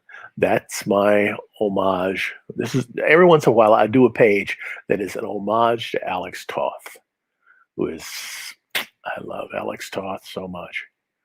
Um, and if you have a prayer life, I pray for Alex Toth every day. Um, I'm of the opinion that if you love somebody, pray for them. And if you're an artist, there are many artists that you love. These people have had such a good effect on your life and have helped you out so much that if you do anything like praying, you should be praying for these people. So I have a whole list of comic book artists that I pray for. Call me silly, I don't care. It's what you do. Uh, Especially when your Wacom tablet isn't working. You big dummy. Even though Wacom's the best dadgum tablet you can ever buy. No better. But I don't think I'm gonna spring for a I don't think I'm gonna spring for a display tablet. I just don't think so. I'm just too crazy about paper. I love paper. I love these mechanical pencils that I found. Now I understand why Alex Toth drew with mechanical pencils. He was using mechanical pencils whose graphite was made in Europe. Was brought over. Is this it? Yeah, I'm back. Was brought over, and they're just uh, the rolling beach ball. It'll come back. They're just superb. They're just like number two school pencils. Which, if you're an artist and you know how to draw, it doesn't matter what kind of draw, as long as it's soft enough to make a deep black line and also soft enough to make a very light line. You can use any type of pencil you want. I've been using Dixon school pencils for years. I'd go on Amazon, buy like 144 of them. I still have them right over here. There's like 144 of these. Maybe there's more. And I've used those for years, but I really dislike um, sharpening pencils. So when I found these big mechanical pencils that you could buy at CVS, Walgreens, at dadgummit at the supermarket, and you could buy the leads at CVS, and they're made in France, and they're probably the same ones that Toth used. That's what I'm going to do the rest of my life because I never have to sharpen these things anymore. I've got scads of cartridges full of how many? I don't know how many of these dang things there are in them, but there's a lot. There's just a lot of them. They're just, maybe 36 of them, maybe or 24 or something like that. And it costs you like $3. $3. And you get the most beautiful line out of them. And I should show you what I've got out of colored pencils. You can get this kind of simplicity, but you can also get really subtle stuff, like which would be really nice to be able to show you if I could just get my tablet to work. I'm gonna cry. Come on, don't do this. Oh, open up the trackpad. Oh, wait a second. Does it come back? Oh, it just came back. See? I say open up the trackpad. It gets scared and it does it. That's what I tell it to do. Anyway, so let's get some gray in there.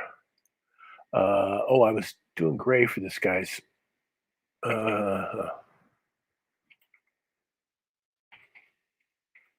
was doing gray for this guy's. Want to see if this gray works. Maybe it does because it's a deep enough value. So it separates from that background, but I don't know if it has the problem of being exactly the same value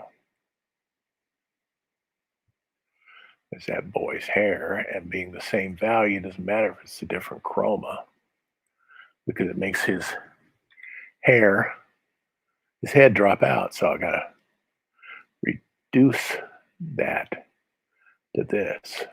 Okay, he has to be a much lighter gray. I just put this up here. Okay, his head still stands out. Good. I've got a doorbell. Who could that be? Let me see who it is. Probably Amazon. Let me see. It's just Amazon. Oh, it's on the porch.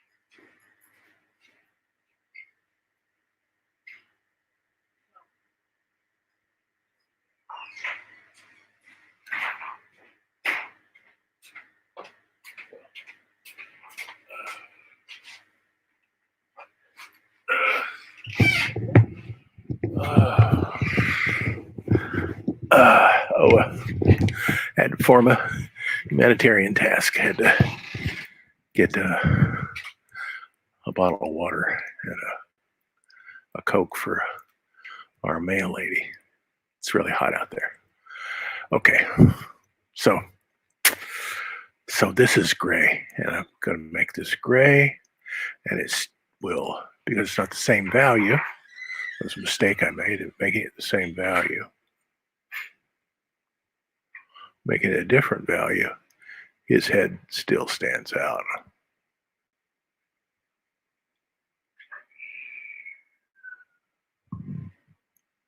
And that'll work.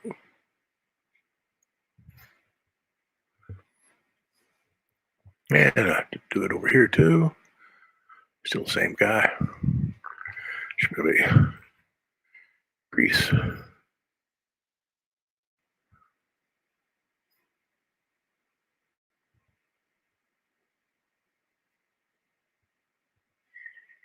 Grease the size of that brush.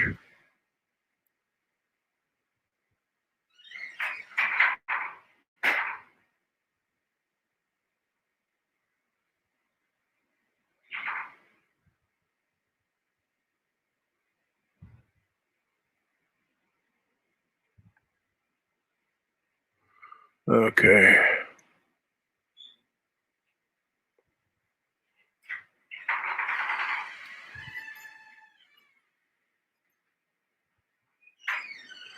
I may have to do a little bit of work on that guy's shoulder, cause it. I'll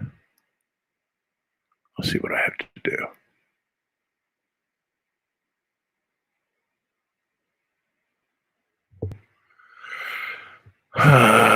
So,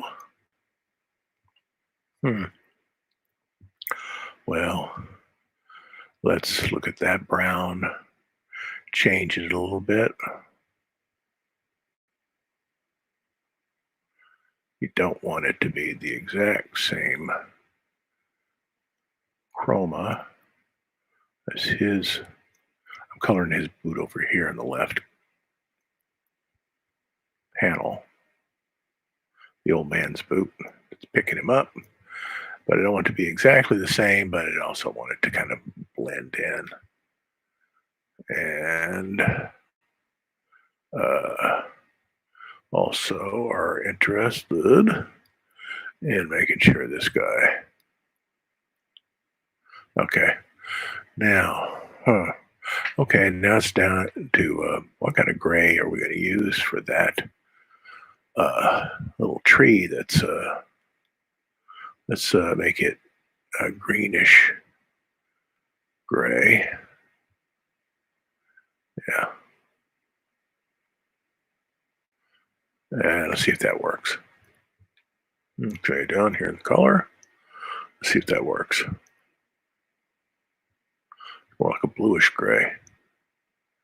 Maybe mess around with that collar that's going around there, which is just so that those pike poles have something to lean up against.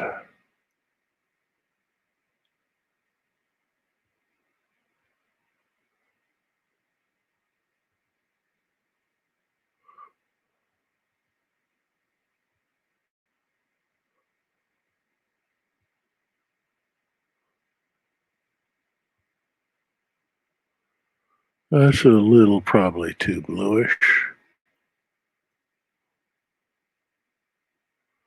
Probably a little too bluish, yeah. Okay. Maybe bring it down here. Still. Yeah. Maybe I can leave some of that blue hiding through, except I haven't done it up there.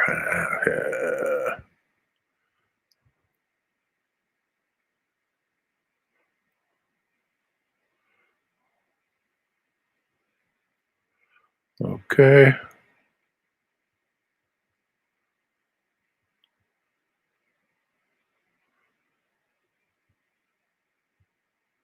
Okie doke.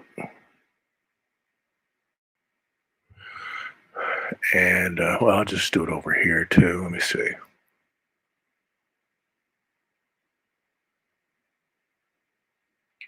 Yeah.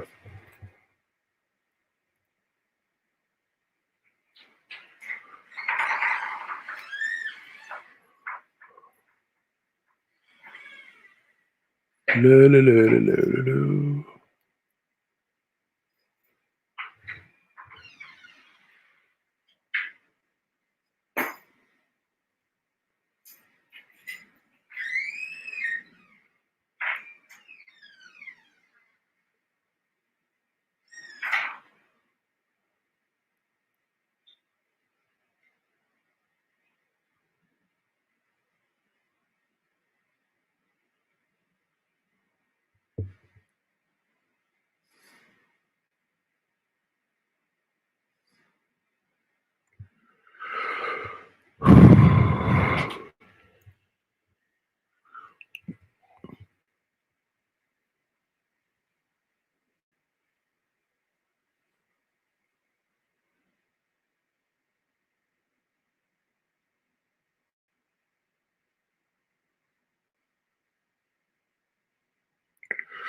Okay. I'm going to do something here.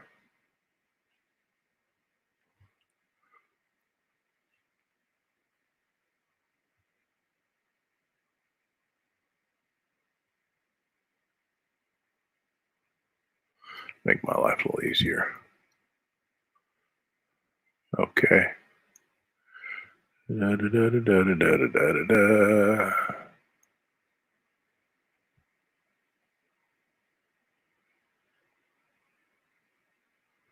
Then bring it up here.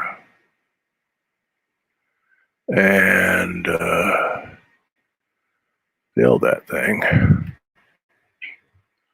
with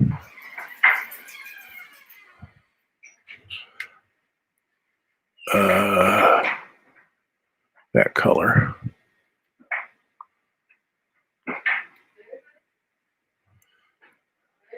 And that did it. Yes, sweetheart. Just a second, sweetie. I'm going to put you on mute. I'm going to go get my wife a Coke.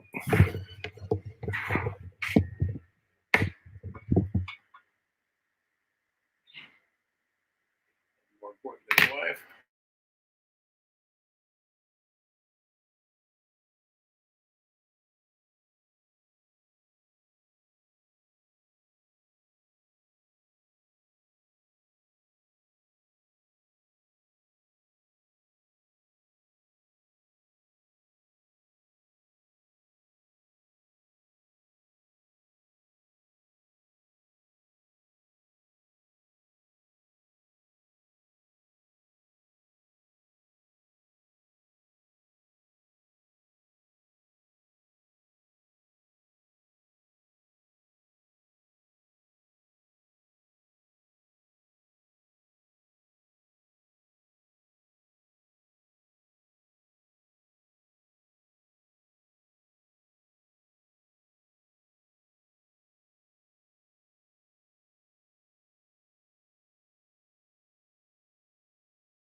Okay, I'm back from my marital duties.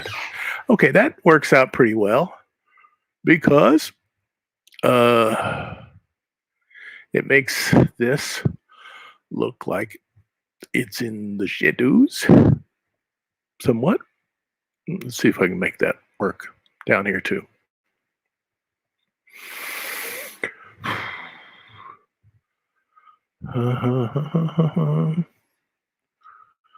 Okay, no comments, so I'm not gonna worry about that. Let me see.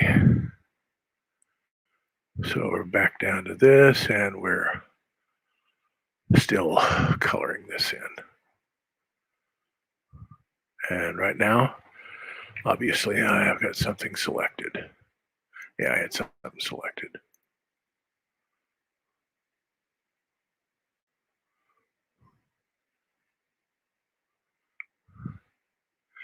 And you notice with this watercolor facsimile that I am working with is that because it's watercolor never uh, tries to just simply fill in all the between the lines. There's always some little gap, and that's the imperfection of brushing things onto a piece of paper. So using that aesthetic, I don't have to be perfect.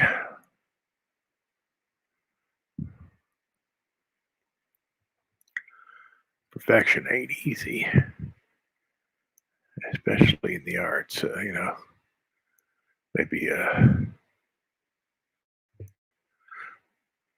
Princess de Broglie by Ang is perfect. It's perfect. But that is really difficult. If you ever gone to the Metropolitan Museum, down and out in the back, you plop down your money and you go straight towards the back. And the last time I was there, which has been a while, she was back there. It's one of those magnificently beautiful portraits you'll ever see in your whole life. It's absolutely perfect. It's a perfect portrait. It's everything that you're supposed to do to create a focal area. He has a high contrast between her hairdo and her face. Then he has that absolutely gorgeous blue gown that she's wearing. That he renders that thing so perfectly, so absolutely gorgeously. And you're just completely stunned by it. Of course, that creates the focal area, and her contrast between her face and her hair creates the pinpoint of the focal area. So you get this beautiful triangle with this magnificent portrait at the top of it. And it's just one of the more magnificent pieces of art of the 19th century. But that's perfection, and I'm not going to pretend that I'll ever reach that. I'm just trying to tell stories. I have to, this one painting, good for him. I got to do thousands of drawings to do this series, so can't get too hung up.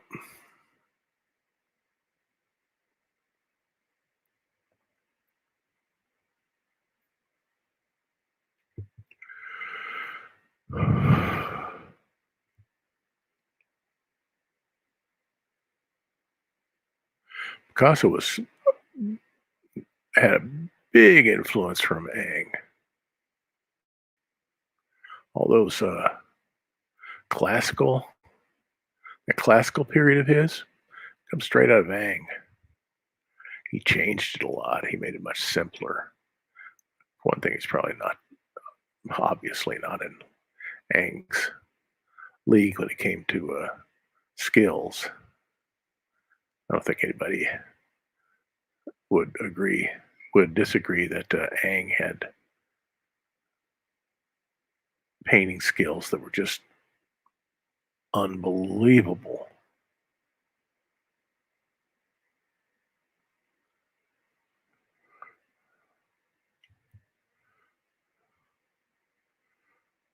But still, he did his best and he did a really nice job.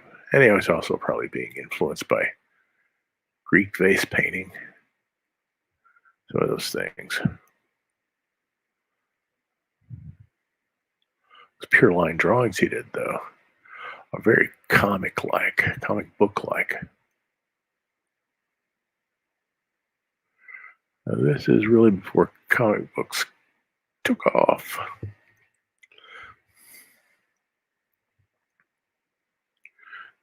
Tiny bit there, leave that there. Okay, and up here, over in the left lower, see if we can get that going.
Okay.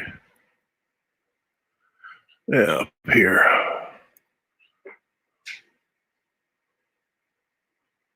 Okie dokie. Let's see if I can get that. What color should I make those pike pole tops? The actual pike. I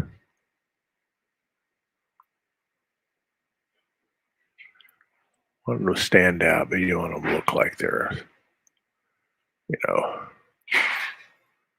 some kind of silly color that you would never see. And also, you can't use too many colors in a scheme like this because then it starts to look like you're doing a road map or something.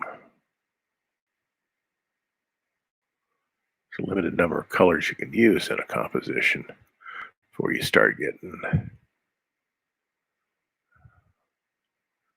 road mappy.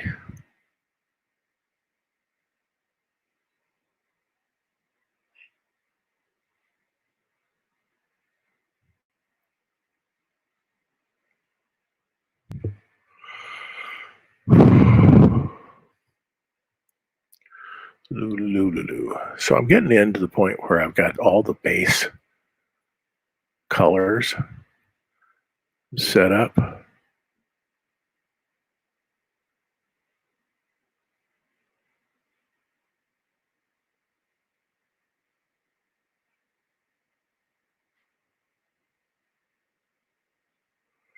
And so I'm going to want to start laying in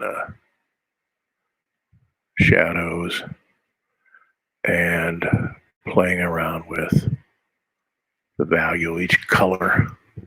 Like the arms and face of these people shouldn't be just one flat cartoon color. That's not the way life is. So I got to play around with that. Okay, good old Leroy. I mean, not Leroy. Clifford. He still has some color to his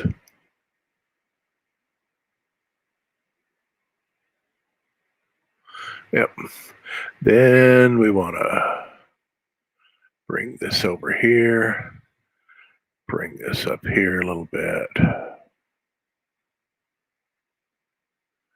and give him a See if that color for his boots works.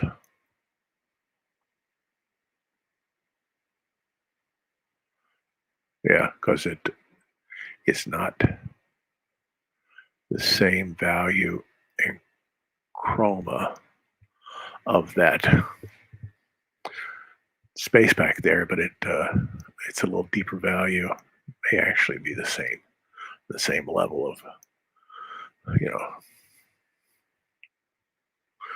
maybe derived from the same pure color. I don't know, but it all the important thing is it separates itself. Now let's see if we can maybe give Clifford some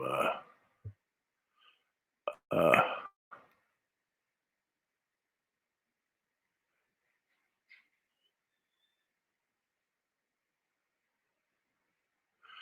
don't want to do too much to him, but I want to make him stand out a little bit. Okay, that'll do it. Now over here, this guy, color, this guy needs to get something going here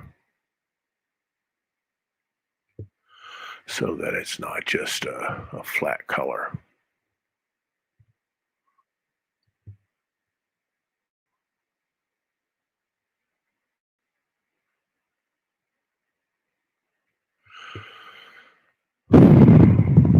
Okay, and though we don't have to mess with them here. Um, these guys, though we do have to give him his, we're just going to make him the gray man. He doesn't have to have too much going on with him. He's a supporting actor, uncredited in the cast members. Uh,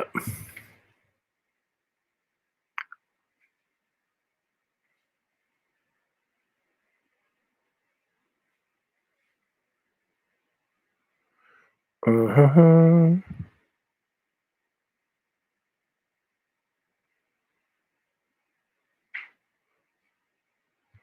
Okay. So back here, want these guys to drop out. We don't want them to, but we don't want them also to be the same gray as that guy. So we'll bring them over here. And we're gonna, that's not what I wanted. We're gonna just put a wash over them that shoves them back, makes them bookends so that Leroy really stands out there. And the viewer understands that everything is about what Leroy is up to.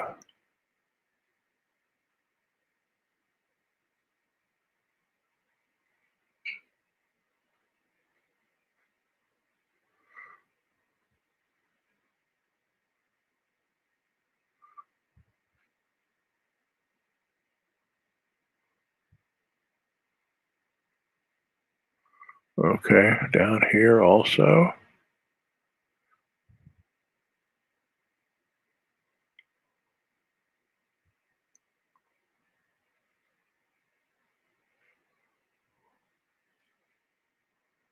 Okay, we have a little bit of contrast, tiny bit of contrast between his nose, underside of his nose, and the coloring of that guy's pants. And we do the same thing over here.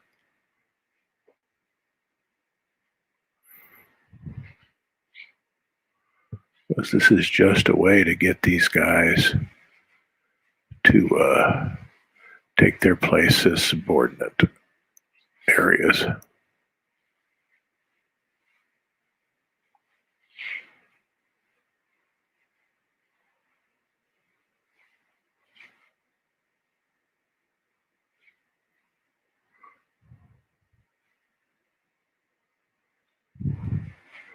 Okay. And their clothing down here has to be the same color.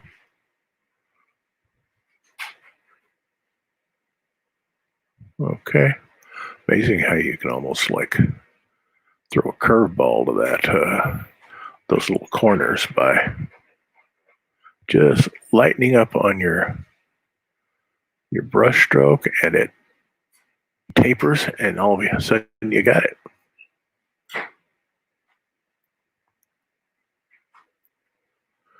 Okay, this guy is about to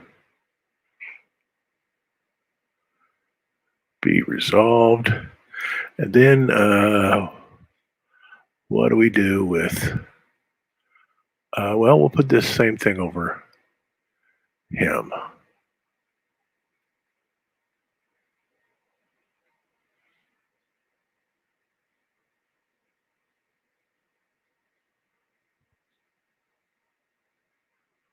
And maybe we'll just do it like that, because Clifford's still, okay. Maybe we should bring it like that. Okay. And over here, this is too hard. Soften that up. Over in the left, that guy's backside, it's a little too hard. Yeah. Okay, now what do we have? The poles. The poles. The poles. The poles should be. Let's see what the poles should be. Poles should be.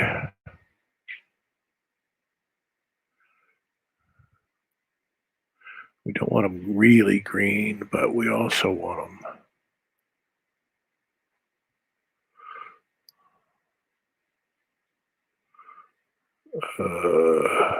I'll play around with that a little bit.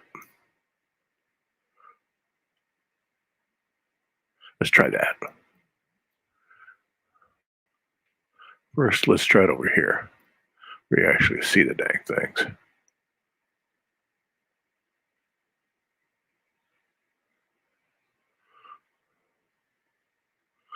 We don't want it to be too different color. We don't want it to be a candy cane thing going on here.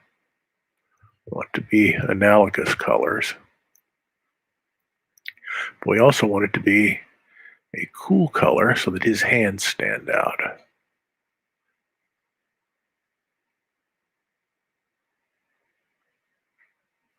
And I think intuitively I may have found that color right there.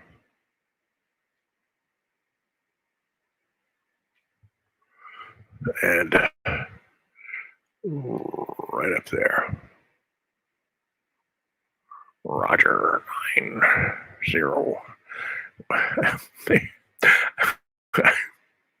I'm thinking of the Houston Control from 2001: Space Odyssey. Roger 90. We concur with your assessment, though our backup in HAL 9000 down here does not agree. We'll go ahead and change that thingamajig and see if it, and we'll, but I warn you, the HAL 9000 may have made a mistake.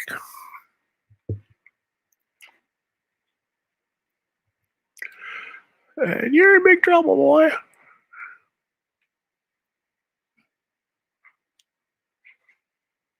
What am I doing? What was that? Oh, I'm in tone. Yeah, you didn't want to do that. Why was that? I was in tone. That was brilliant. Okay. That means that I should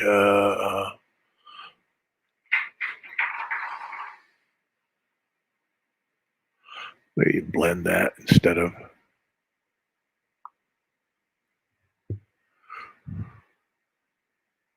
I guess I could do that. That's a big dummy move. Oh well. Sometimes I like those little bleed outs that you see in both watercolor and sometimes in coloring comics. Okay. It will. Once the rotary phone is finished.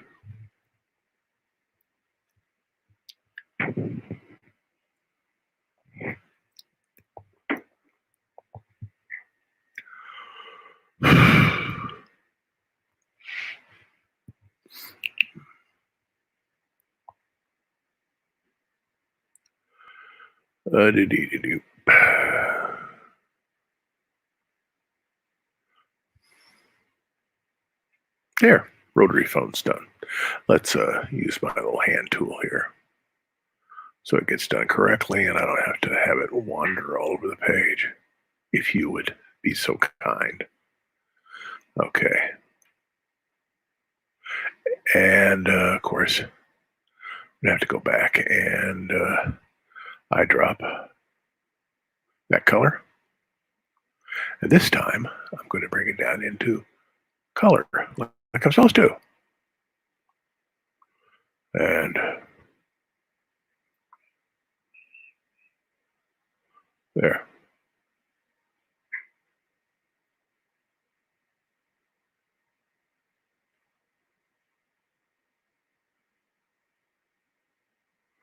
Okay.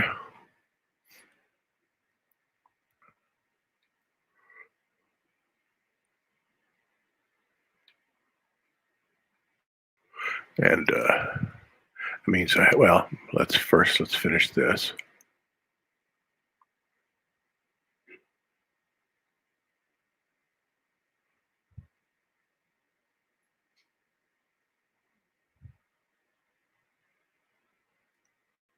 And do that. This big fat chubby brush, which I'm kind of fond of now.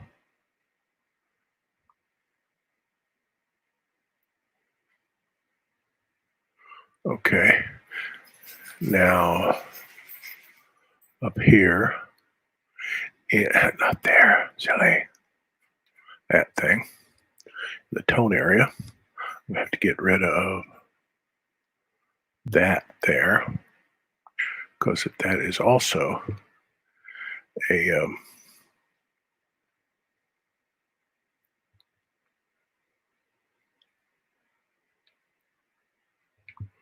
that's also what that is. Now I might also have to. Ooh, man. Okay, I missed a little spot.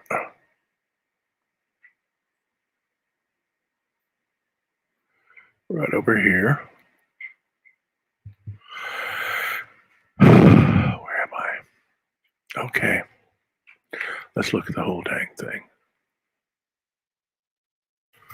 Okay.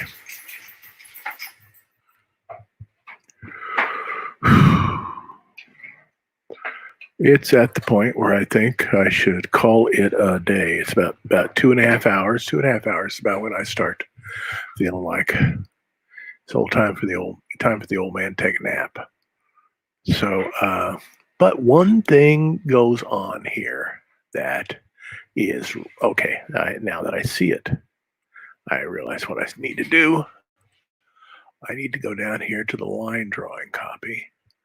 I need to get myself a nice black over here and this and increase it a little bit and then give myself some clouds, just the mere hint of clouds because I need that kind of continuity.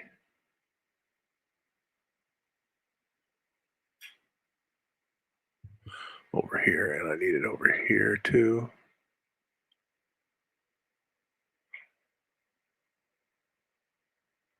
Yep. Don't need it down at the bottom, but I need it there, and I can play around with its. Sure, it's not so fat. Don't make it that fat a stroke.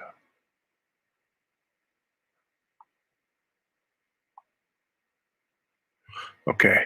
Then up here in this layer where that color is, because I've made many mistakes.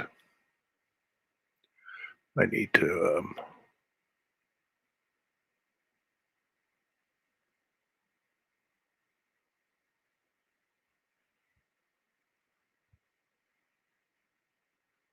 and then I have to do a little bit of blending.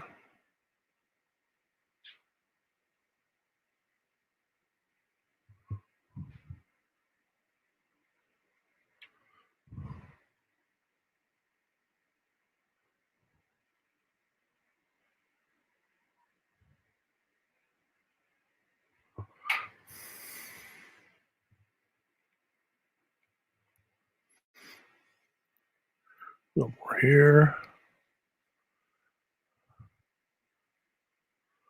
Some here.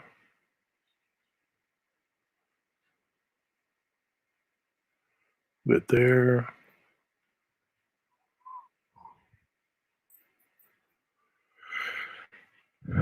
And probably down here in the line drawing layer, I can create a little bit of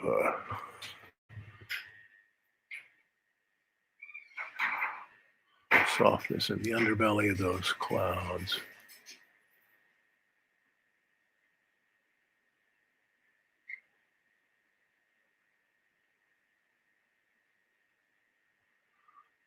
Okay.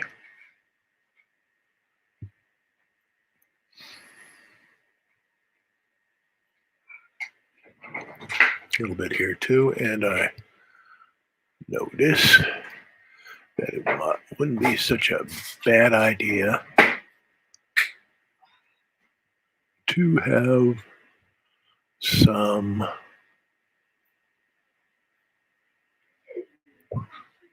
color up here too.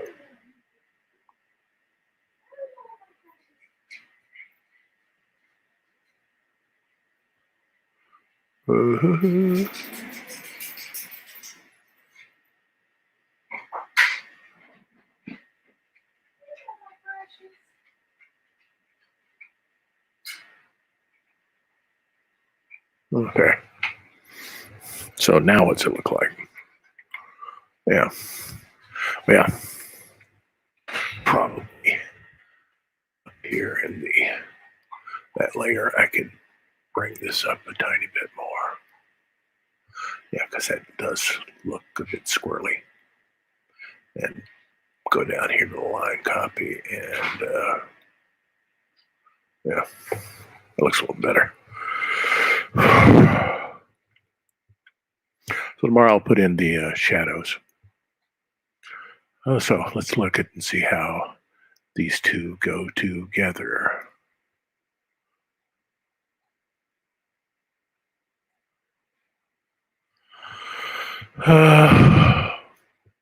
Well, I haven't got the shadows in, so it's not going to be as complex. And I might simplify something over in page 62. I might simplify it enough so that I don't. I may simplify it. I may like what's going on 63 more than what I like about going at 62.